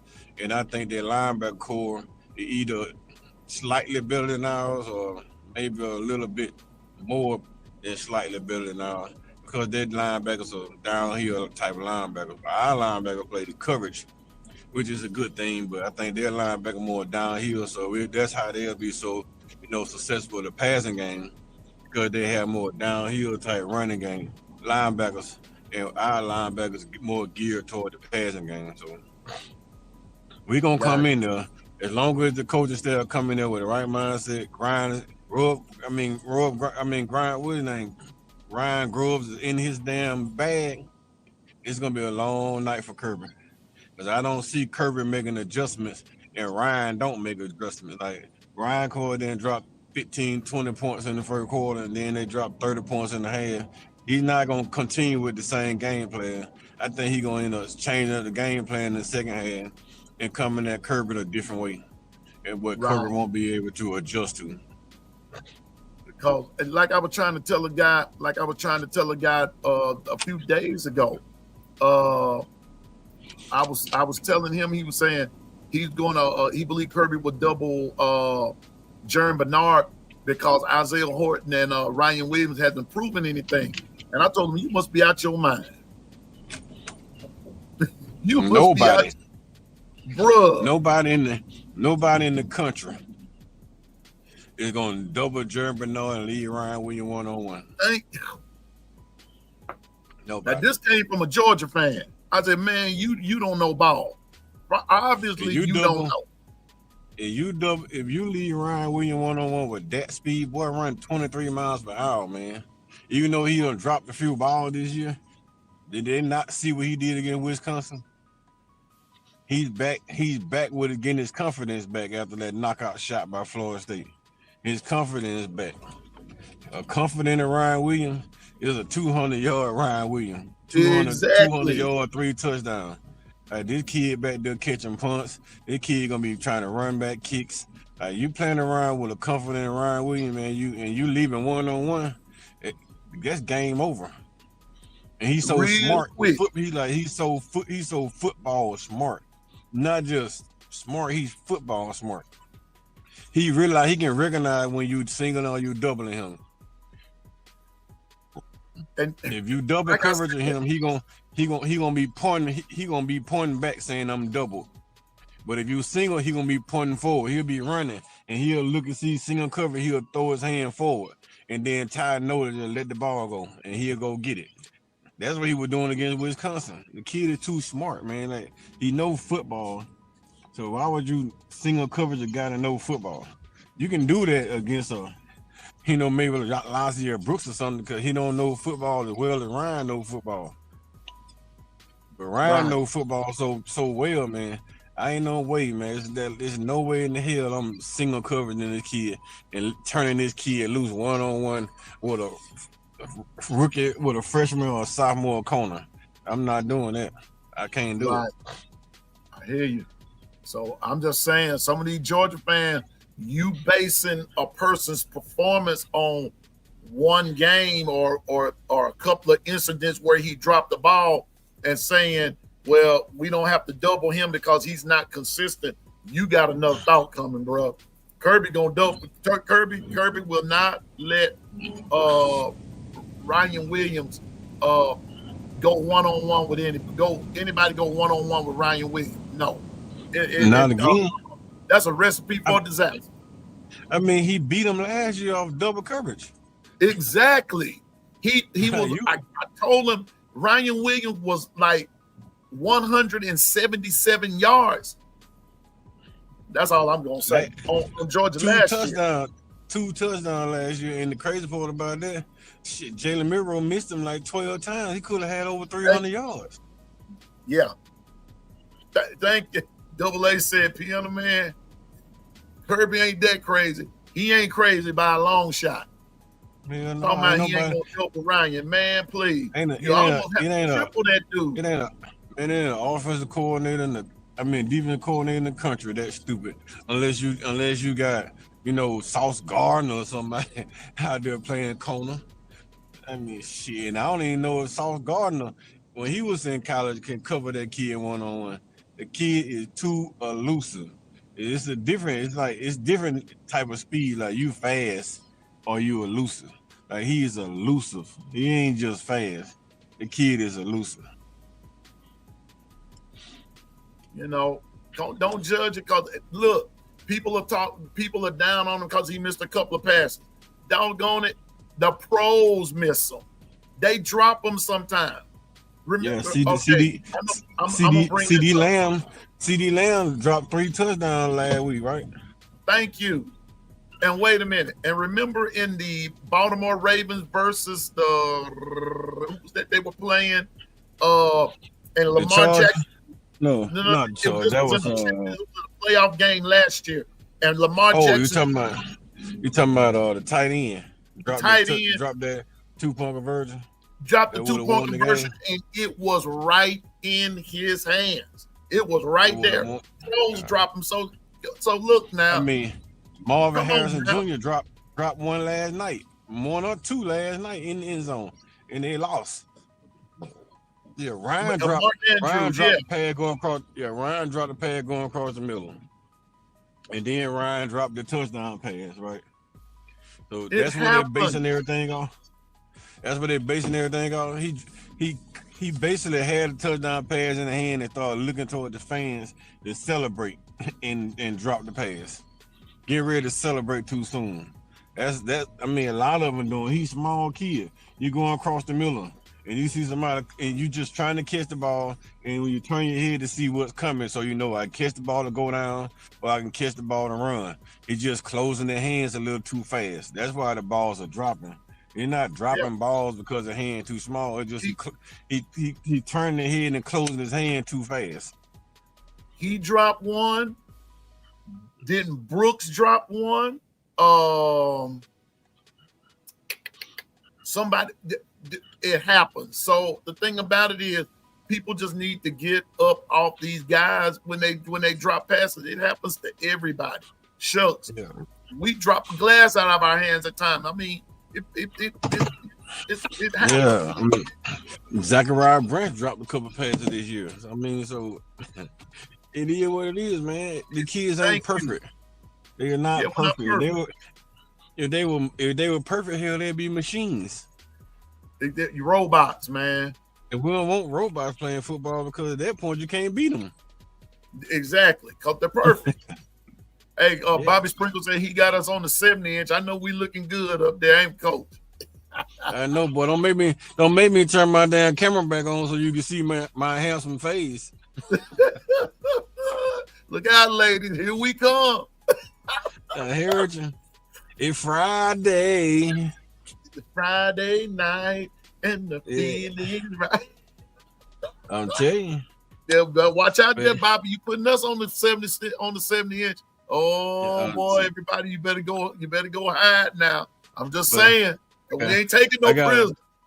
I gotta jump off, man. I made it down here to the event. I see these folks outside. All right, waiting on Coach. these I donuts. appreciate you, man. I appreciate you. I just wanted the coach's perspective on it and everything. Coach Carl, everybody, and man, we'll be back on here. Probably if I come back this evening, I'll be. But I know y'all got a game.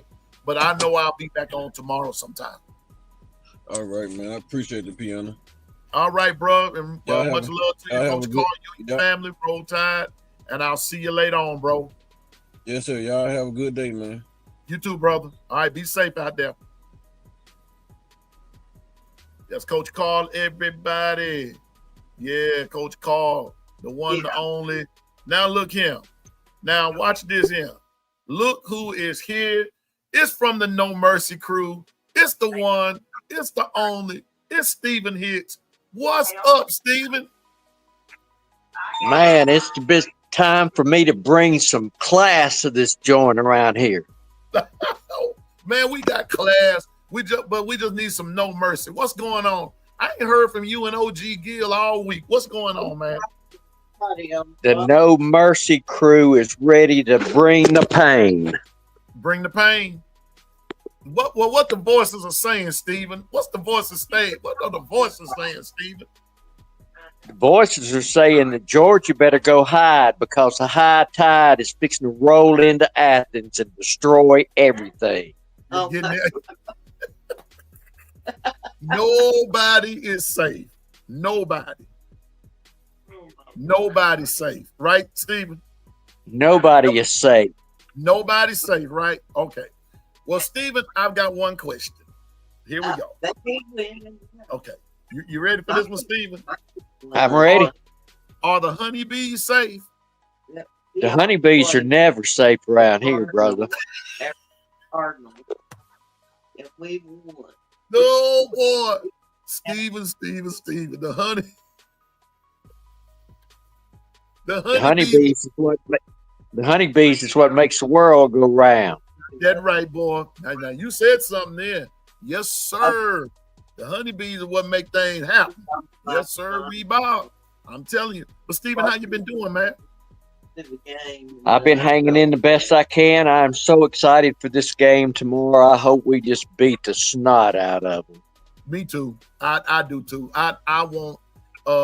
You know what? Now it takes just 1 point to win, and we understand that.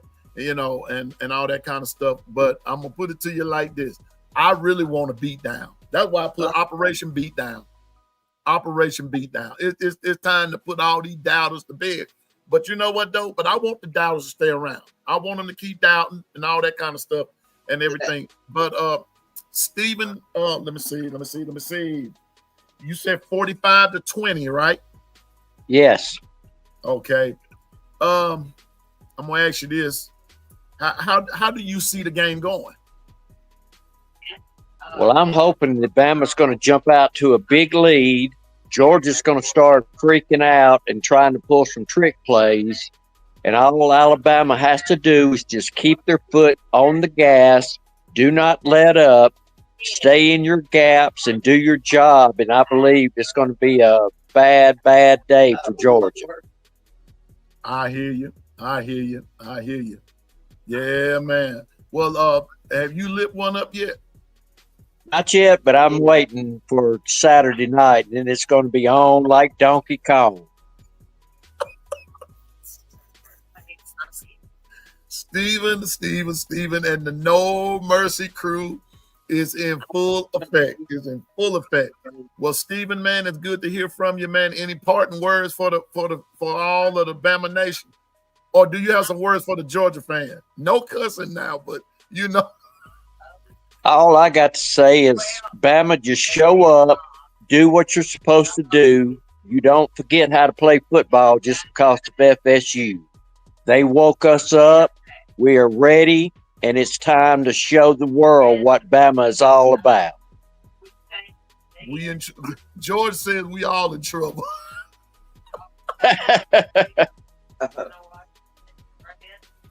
We are all in trouble. Stephen is on the loose, y'all. I'm going out. Look, I'm normally not scared. I'm going and hiding right now. I think everybody in Georgia needs to be scared because I guarantee you this: when the Tide rolls in, watch that TV. You're going to see everybody over there cheering and hollering, jumping up and down, thumping their chest. By the third quarter, everybody's going to be over there with their head in their hands, crying, looking shocked, and looking stupid. And all I got to say for you is too bad. Too bad. I want, you know what? I'm going to say it again.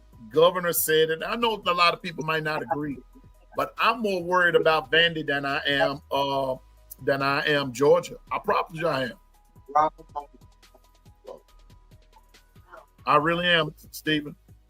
I'm more worried about Vandy than I am Georgia. That's how confident I am. I am too, in a way. Vandy took it to us last year. Now, even though we were in the game, they didn't just per se beat us like annihilate us, but they beat us to the point to where we couldn't even catch up. I think Bama last year, they just went into that game thinking, oh, this is just Vanderbilt. We don't have to put out. We're going to beat them like a drum. And then they found out different. And that's just another thing I think that's helping us this year. We saw the mistakes of going in there overconfident, thinking we're Bama, we're going to beat everybody. But now we got to go out there on that field and prove it. I hear you. Well, look who showed up. What's up, Jeff? Ain't nothing. What y'all doing besides talking about that game coming up, baby? Let's go. I'm ready. I mean, it's I believe it's just going to be me personally, I just believe Bama's going to win the game. I believe Bama's going to win. I want to win, but I want to beat them. I want to beat them bad because I'm tired of them talking, tired of them running their mouth, thinking they all that. You know, well, to a certain degree, Georgia is. Wait a minute. Oh. I know they're SEC championships. I understand that. You got to give them the respect they got. But they haven't played to Alabama. See, since we lost to Florida State, this is a new team. This is a focused team. Think about it. If they try what they said to try to double team Ryan Williams, you're gonna leave Germ open. If you try to double team Germ, you're gonna leave Ryan open. Then you got John over there. What? You got What's his name? Horton. Yeah, Isaiah Horton. That's a disaster for recipe. I'm telling you like it is. If they try that, they're gonna get eat up. Well, I'm gonna be honest with you. I'm gonna be honest with you. I've said before, I'll say it again. Now, and Coach Paul said it. A lot of these things are going to depend on who knocks who in the mouth, how things are played, how either team plays the game. True. You know, but there are two narratives, and I've been saying, and I'm gonna keep saying it as far as this game goes. One narrative is that Bama can't win on the road. The other narrative is Georgia can't beat Bama. You know. Yeah. Who's going to do what? Now, this is going to be part of the narrative. If playing on the road and playing at home, as far as Bama goes, is about our running game. Will it get established like it needs to be? But then the other question about that will be, will our O-line, and I've said it before, will there be continuity from tackle to tackle? True. Will there be from tackle to tackle? Will Proctor have a good game? Will Dewberry have a good game? I'm not too much worried about Parker Brailsford because he's going to bring that heat every time. But on a guard, will Jaden Roberts do the thing? Then who's going to start at right tackle? Will it be Michael Carroll? Will it be Wilkin Formby? Who is it going to be? And I hope it's not Formby. That's all I'm gonna say. You know, who will it be? Because that's where we have had issues the last 2 years. We've had issues at that right tackle position the last 2 years, and it's time for that to be solidified. Stop. Let's get what to get. So, well, see, another thing about Georgia is they got exposed by the balls on the pass rush. I mean, they were lighting them up down the field. So if you get Gunnar Stockton into a long throwing situation, he's not going to be able to do it because he's only throwing short, choppy throws like 15 yards. Basically, he's using yak yards to get more yards off of it. But he's only throwing like 15, 20 yards. So if you get him in like downfield situation, they'll eat him up. Yeah, and that's why I'm saying I'm really not too worried about this game. If it's close, okay, fine. But I'm just saying I'm not really worried about Georgia. I know some people say, well, Piano Man, you're a little bit cocky there. No, it's not cockiness. It goes back to like what I said. That one time Frazier beat Ali, that was that one time. And when Ali, all those other times, Ali destroyed Frazier. And I think this is the same. The one time that Georgia won, and everybody mitigating circumstances. Okay, fine, Danny, you got your parting gift and this, that, and the third. Okay, you got it. But let's count all of those other times. It hadn't even been close. Nope. And the last time we played Georgia was 2015, and we beat them in the rain. I think it was 38-10. So something like that. Beat them in Athens in the rain. Yep. It was right after we lost to Ole Miss because we won a national championship that year with Jake Coker and company. Yep.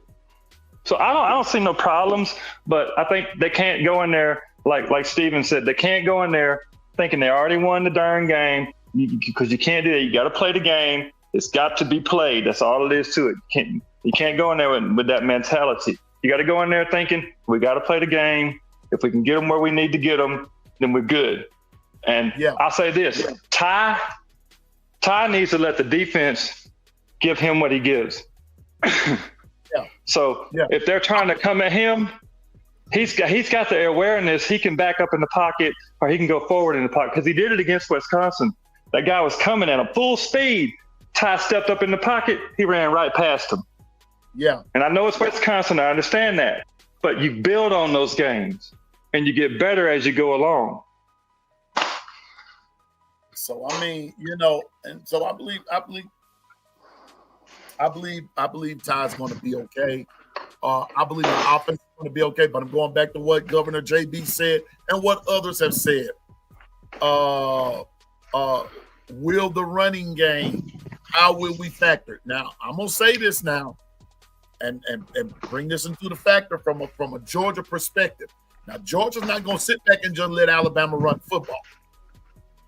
If they put 6 in the box, then it's going to be sort of a passing night. I'm just saying. I'm just saying. That's true.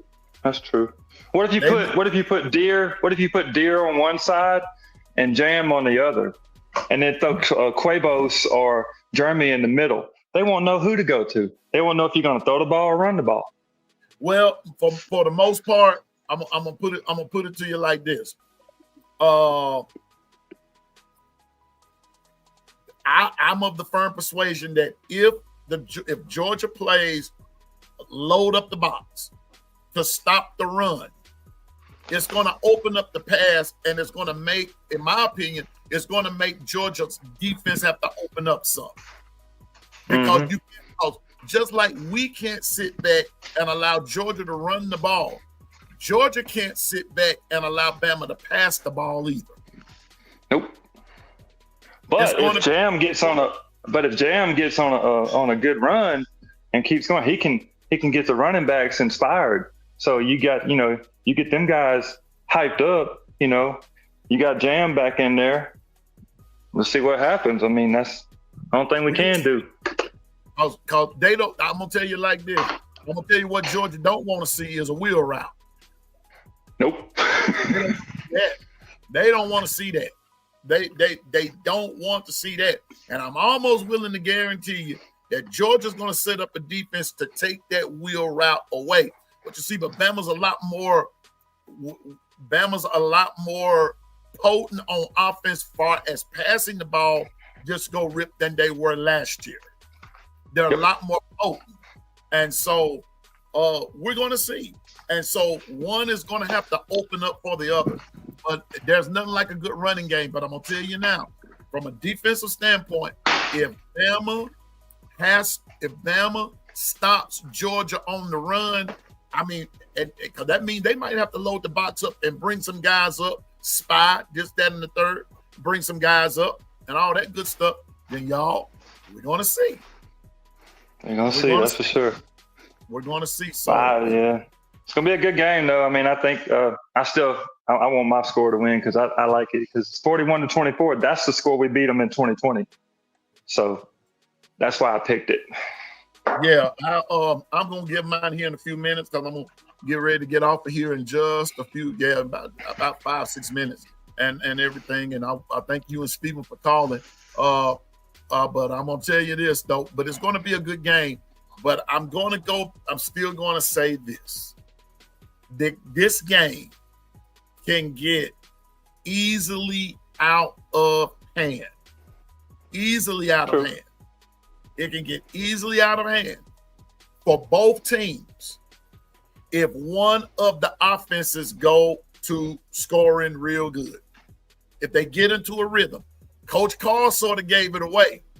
True. If Ryan Williams gets into a rhythm, Jeff, I just don't believe. Oh, I know. And if look, you put Jerm and Ryan on the same field, that's dangerous because you can't cover both of them. I mean, what you got 11 on the defense, right? That means you're taking away six defenders from blocking everybody else. You got 4 people trying to block 2 players. And that, I mean, that's just a disaster for, it won't work. It won't work. Yeah, it's going to be nice to see. But I want to see, I'm going to be looking for one-on-one matchups. I'm looking for one-on-one matchups. I'm looking at the one-on-one matchups. Because if you can do one-on matchups and do that against that freshman linebacker, and he'll make mistakes. See, I'm just on saying, Georgia. I'm just saying, man. I'm looking for some one-on-one matchups. I'm looking for them, and whomever gives me that with the one-on-one that I need, I will take it. I'm going to take it. But I look for them to bracket Ryan to a point to where they're going to almost triple team him. You do that there, that might open up your running game a little bit. Yeah. But I'm telling you now, what has to happen though, one of the 2 units, the passing or the running, is going to have to soften up Georgia's defense. They're going to have to soften it up. But I'm going back to the narrative. Georgia's running, Bama's passing. Which defense is going to kick in to stop the other one? Who has the better shot in stopping the other one? And when you hang up, I'm going to give my analysis. I'm going back over these picks, and we're going to go get off of here and everything. But I appreciate you, Jeff, as always. You and Steve and Coach Carl. I appreciate y'all and for calling in and everything. And I'm going to probably come back on a little bit later on, and we're going to chat. You going to come up on 3 or 4 like you did yesterday? Yeah, probably so. So. Seems like this is working. But I'm gonna tell you like this. Piano Man is also working on something else. I'm not gonna say what it is yet. I've got to get some things off the ground and go from there. And we're going to hear real soon. Matter of fact, hopefully within the next few days, we're going to be doing something else. I told you. I have one more thought. Can I say it? Go ahead. Okay.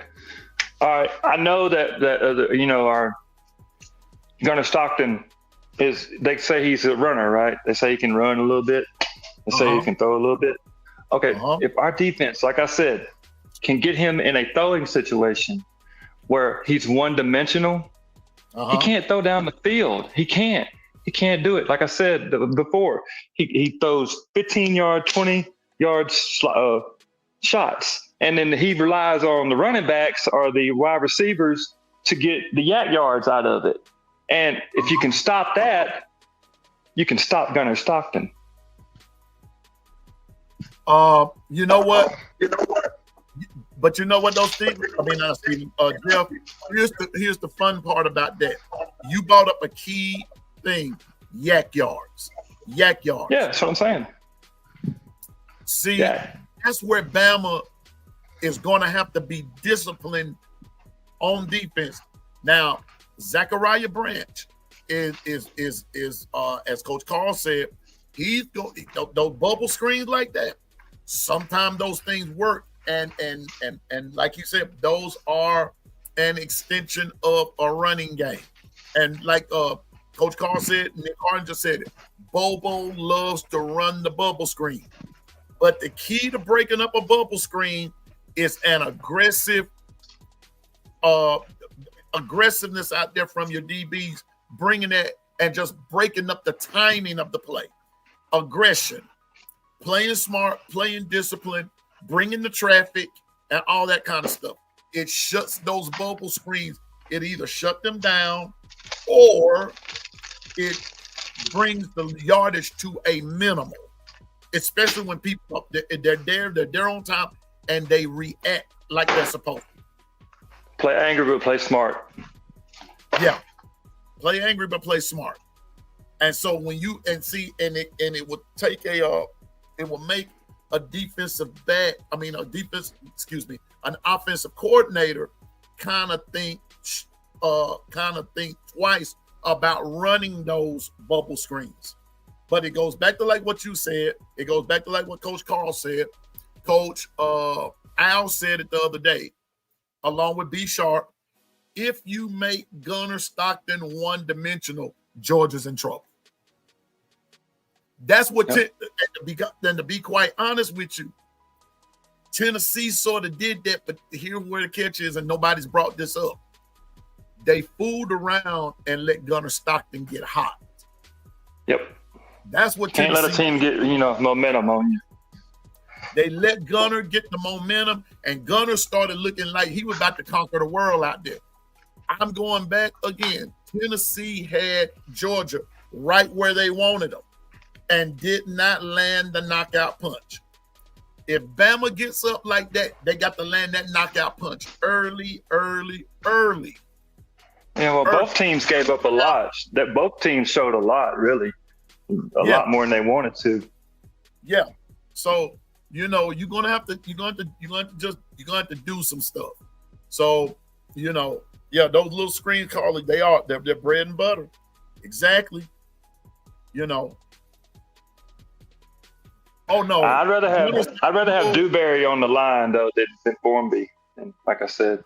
So but Dewberry is playing that right guard position. I mean that left guard position. Sure. Yeah. And you gotta remember that now. He's playing left guard. And so put Carroll in. Carroll,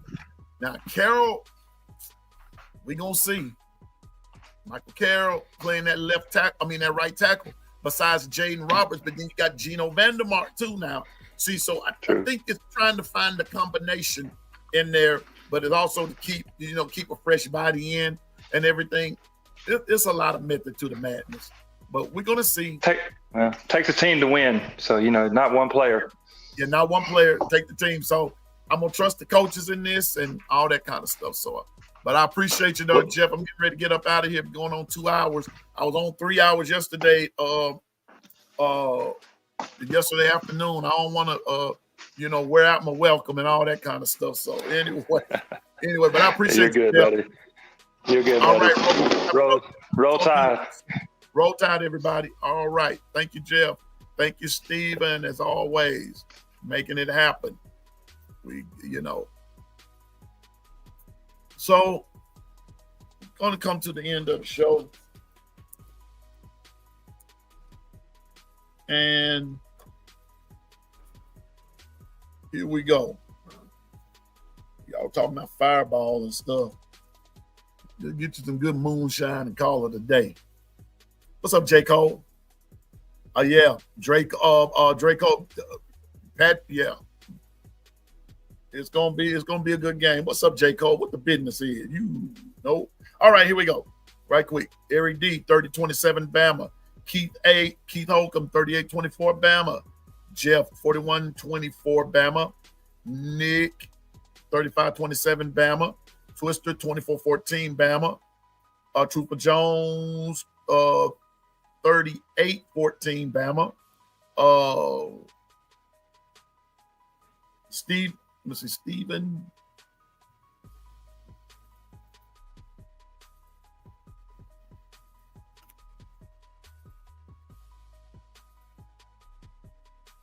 Okay, gotcha. Stephen Hicks. I hear you. I'm ready too, bro. I'm ready too, J. Cole. I'm ready. Christ be with you, my brother. Shalom to you, my brother. All right. Stephen Hicks, 45-20 Bama. Justin Summerlin, 38-20 Bama. Double A, 42-28 Bama. Dr. Gonzo, 38-20 Georgia. Bobby Sprinkle, 38-10 Bama. Big Dog, got to eat, 31-24 Georgia. Sugar Bell, 36-24 Bama. Larry Large, double L, 42-17 Bama. Jacob Arthur, 42-35 Georgia. Kim Harmon, no, she changed hers. Let me see. Kim Harmon, she changed it, 48-9 Bama.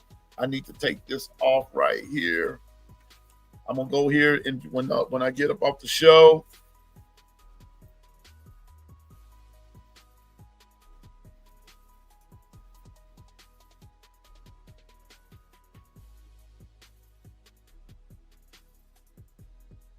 okay. Kim Harmon, 48-9. Bishop Newkirk, 31-24 Bama. B Sharp, 27-20 Bama. DSGB 84, 35-31 Georgia. Zach, 45-38 Bama. Jacob again. Let me see. Jacob. Yeah, 42. Okay, now. Okay, he changed his. Gotcha.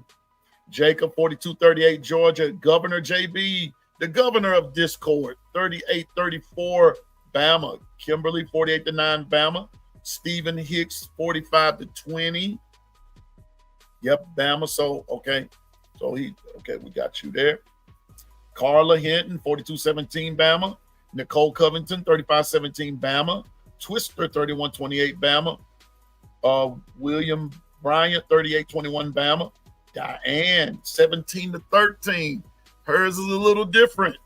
17-13, a real defensive game with a couple of field goals here, there, and yonder. Gotcha. Anitra, 27-24 Bama. Brock, 48-24 Bama. And Susan, three-stroke Charlie, best friend, 28-24 Bama. Okay, I'm going to put these on, and I will be back on later. Me too, J. Cole. I want to see a blowout. I really do. I want to see a blowout. You know what, J. Cole? My brother, I want to see. I'm going to tell y'all what I want to see. I want to see the stadium empty. I want to see the stadium empty by the third quarter. I want to see the stadium empty. So with that being said, here's Piano Man's prediction. Even though I can't win my own.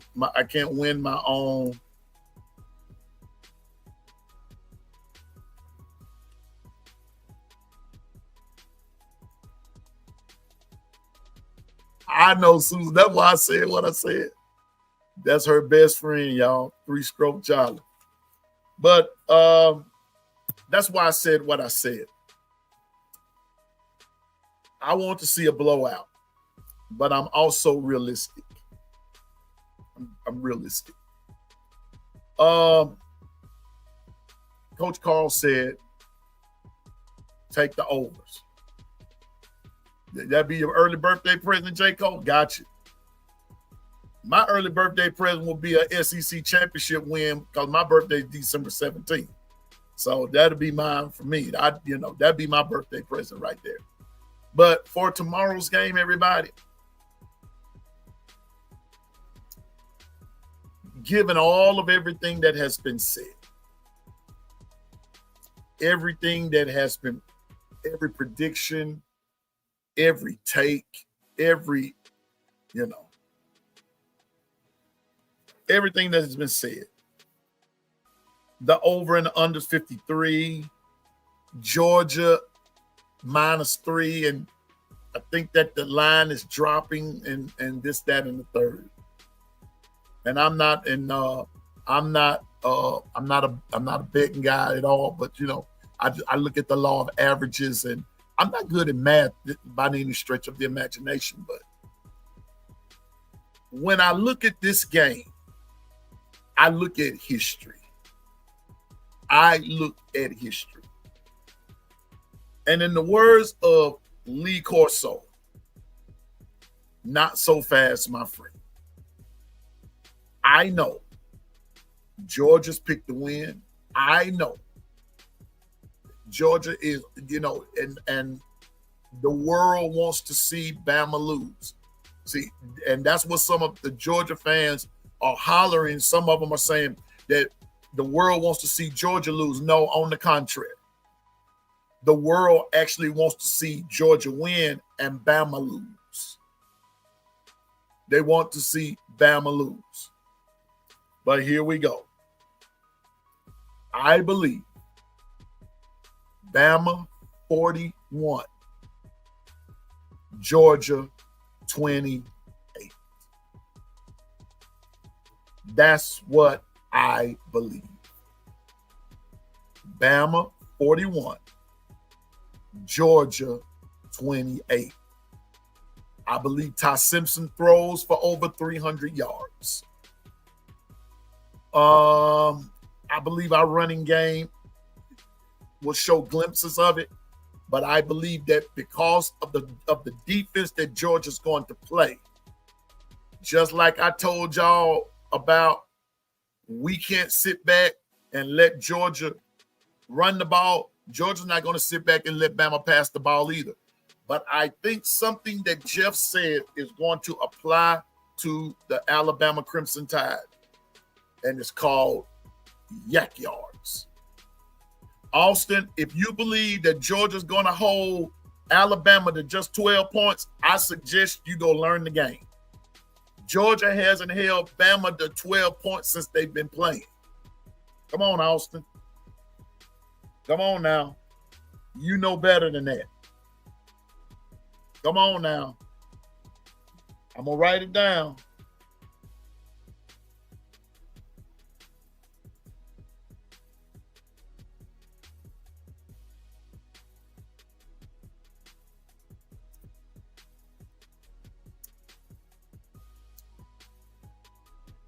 Exactly, Carla. And Vegas ain't finna lose big like that. Just saying now. But Ty throws 2 interceptions against y'all DBs. That means he can't see. Y'all DBs are not that good, Austin. And I believe that's where Bama's going to beat you at.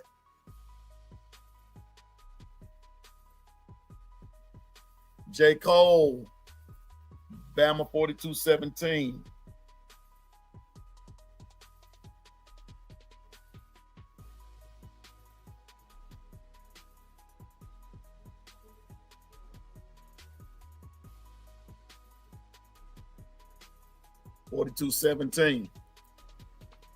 Austin, I got it written down, but I want to tell you something. Ty hasn't thrown an interception yet. Gunner has. Remember that. Some of the tails of the tape now.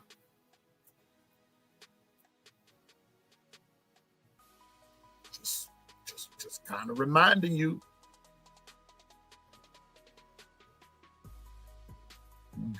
Austin, Gunner has thrown interceptions this year. And if I'm not mistaken, didn't he throw one in the Georgia game? An interception is an interception. You sure about that? You sure about that?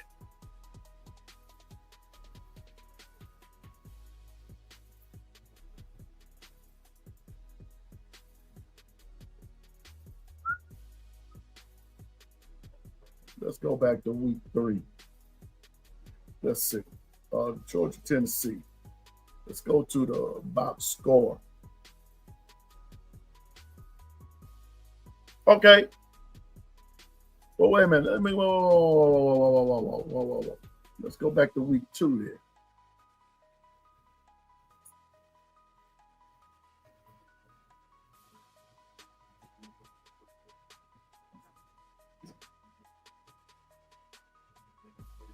Oh, wait a minute. Wait a minute. My bad. I'm looking at the wrong one. Let's go back. Go back. Here we go. Go back to where we once belong. Get back, JoJo.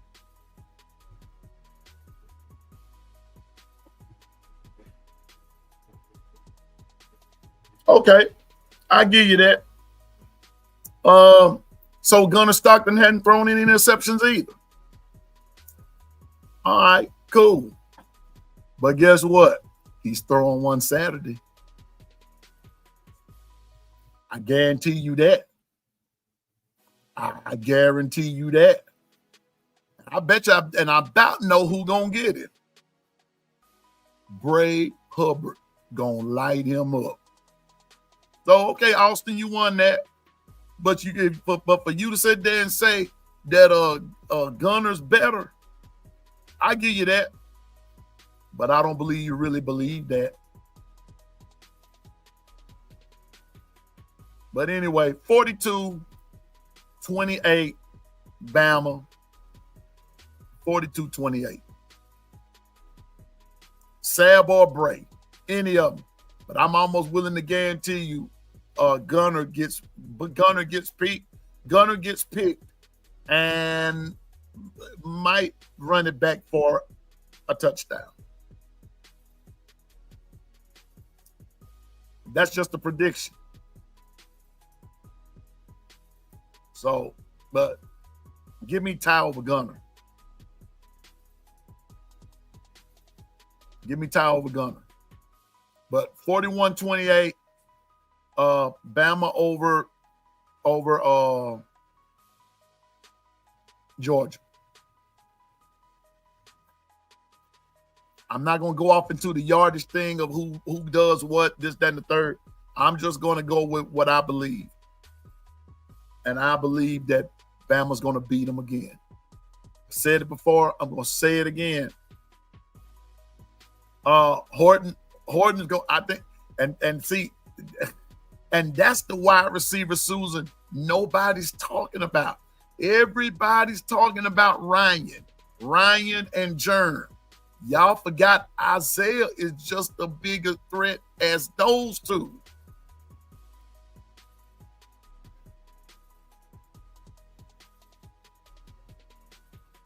Yeah. And still remember, y'all, Kalen DeBoer is 1-0 against Kirby Smart. Yeah, Cole Adams. I told you all yesterday as I closed. I told you all yesterday. A guy, depending upon the situation, another guy that nobody's talking about on that defense is Dijon Lee. I'm not saying to disrespect Zachariah Branch or anything, but this will be a good game for Dijon to cut. I'm still going to stand by that. This will be a good game for Dijon to cut his teeth on. This will be a good one. Just saying. If you think, Austin, that Kirby Smart is not worried, You better guess again. Gunner's going to do his, as they say in church, Gunner's going to have to do his good preaching and singing tomorrow night. Think Bama going to come in and just because y'all basing it on Florida State, you better stop. Just saying.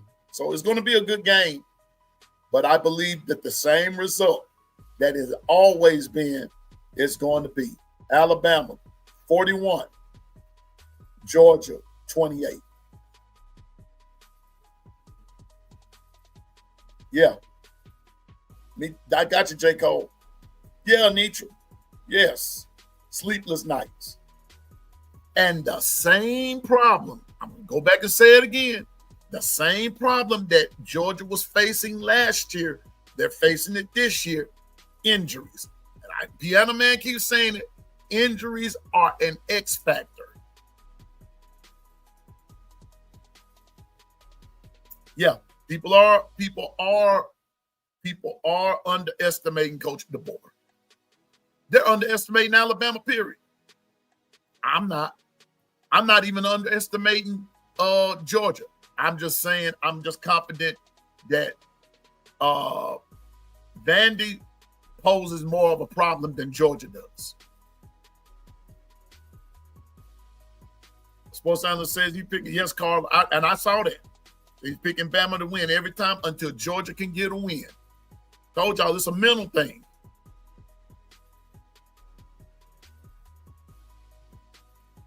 Yeah. So I'm with you, Jay Colson.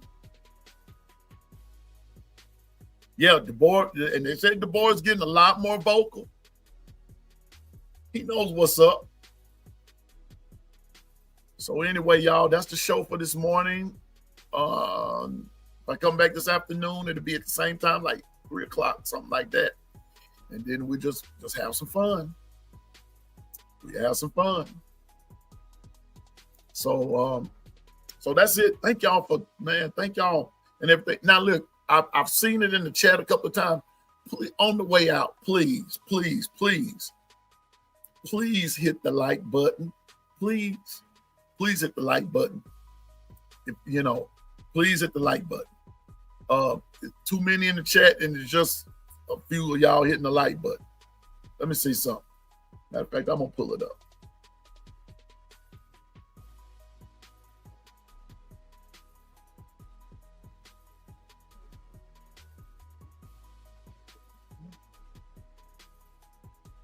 Let's see here.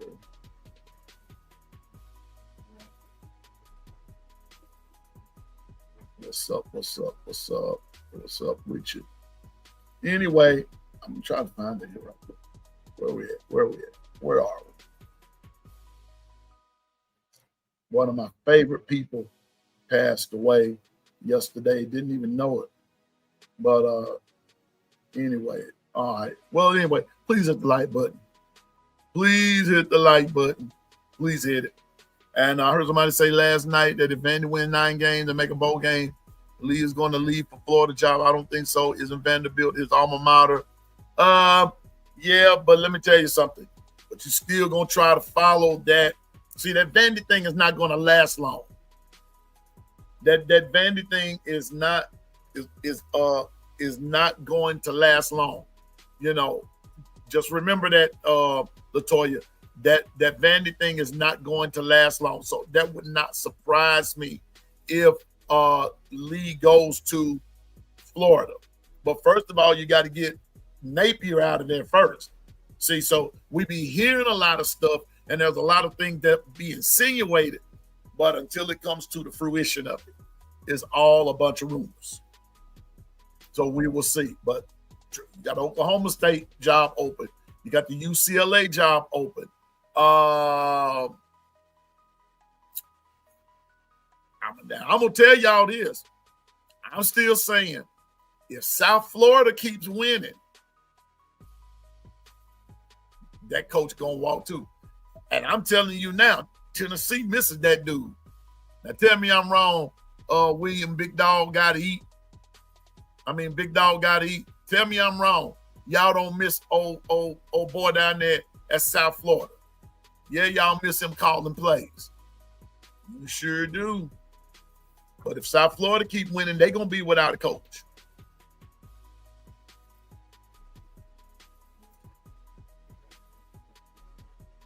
I hear you, Kimberly. Do your thing, girl. Do your thing. Do your thing. Well, everybody, that's the show for this morning. I got to go. I'm hungry, y'all. I really am. Find me, I got some more fried chicken in there. I think I'm going to do that. But anyway, don't to all podcasters and to content creators out there everywhere, keep doing your thing, man. Keep doing your thing. And I'm going to say this again. Like I said yesterday, I hadn't said it in a while. But listen, keep doing your thing. Stay focused. Drive and go forward in the name of the Lord. And remember, you can do all things through Christ that gives you strength. I promise you that you can. But podcasters, content creators, listen, this kitchen is big enough for everybody to cook in and for everybody to get something to eat. All right? And so don't be jealous of another one. Just do your thing, man. Don't just do your thing and watch God bless you.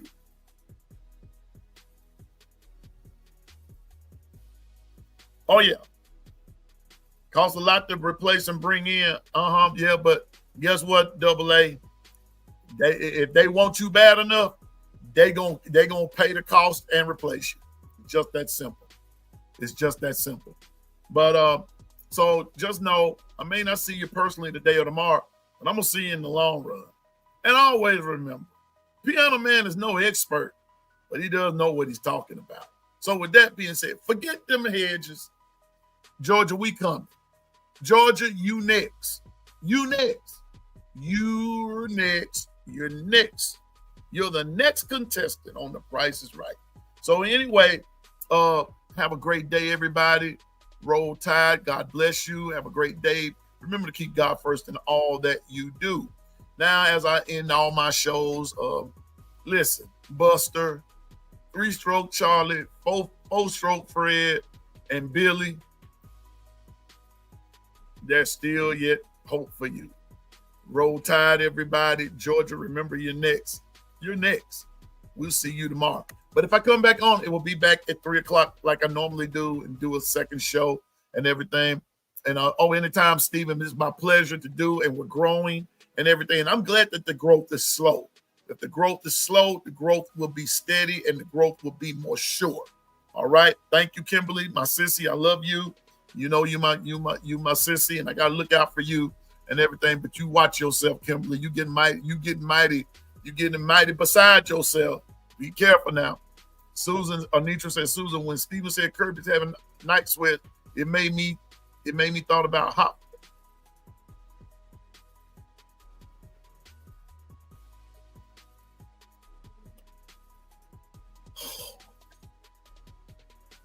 I walk right into that one. The hot flash. I guess so. Anyway, I guess so. But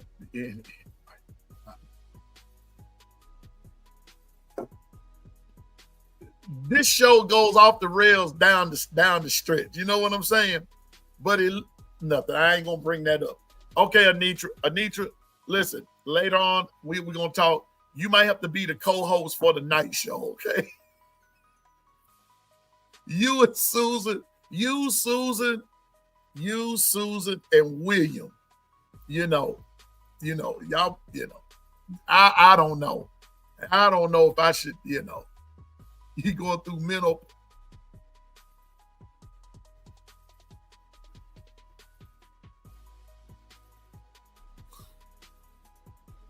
Susan, please, really?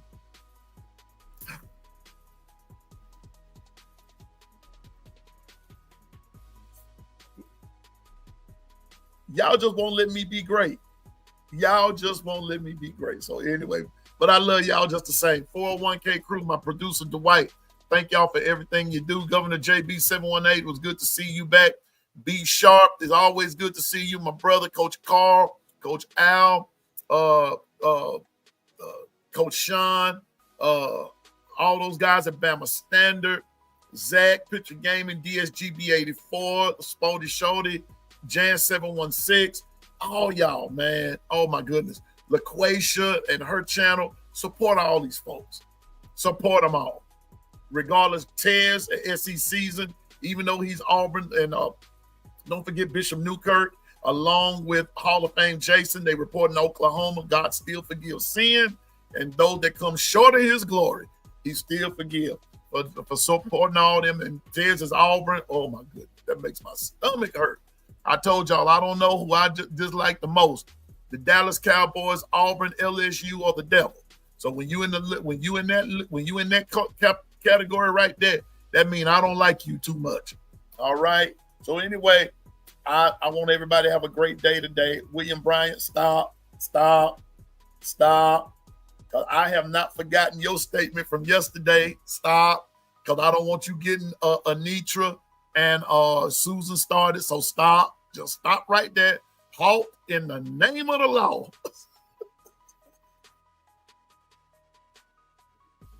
See, Anitra. See.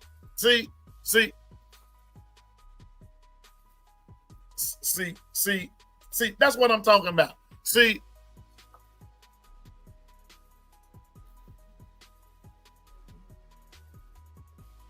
I got you. I got you, Susan. You know, but Tez is a good dude. Tez is one of the most, he's a illusional Auburn fan, okay? I can deal with Tez. I can deal with Hall of Fame Jason and Bishop Newkirk. I can deal with some of even the Georgia fan here.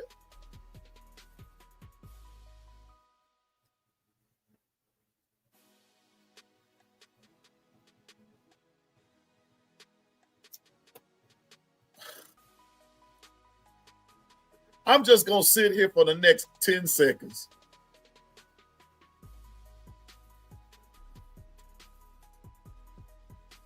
That's why I got to do the late show. Oh, here come Carla. He dang sure sweat.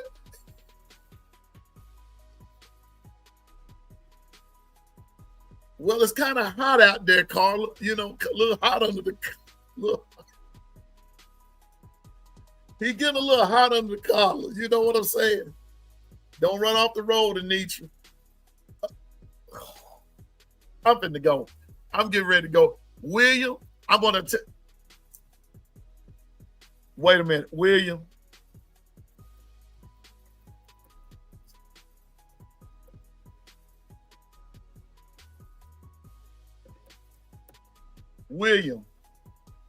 William, hit me at that email right there. I got a story. When you said don't run off the road, William, I got a story to tell you. Hit me at that email address right there. I have a story to tell you about don't run off the road. William, you going to hit me right there? Hit me at that email address right there, William. I got a story. When you said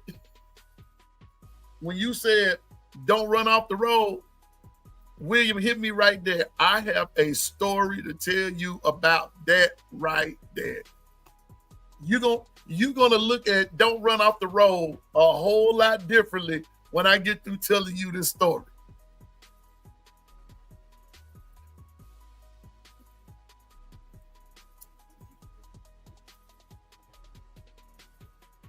Yeah, we're gonna lay the smackdown on Georgia tomorrow. So anyway, y'all, I gotta go. And y'all have a great day. God bless you. Have a great day. Stay safe until we get back on here later on this afternoon. And I'm going. I know, Carla. I know it. I'm striving for that greatness. I'm striving for that greatness. Like my son says, he's great. My son, Jamal Sam Black, he tell you greatness has arrived. That's him. So anyway, but he's the only one sweating. Well, he might be the only one working, Carla. You know. Anyway, I ain't going there with y'all. I got to go. Piano Man is out. Roll Tide, everybody. Have a great day. And William, be sure and hit me at that email address because I got something to tell you about that running off the road part. Y'all have a great day. Roll Tide, everybody, and I'll see y'all the next time. Piano Man is out. Great show, everybody.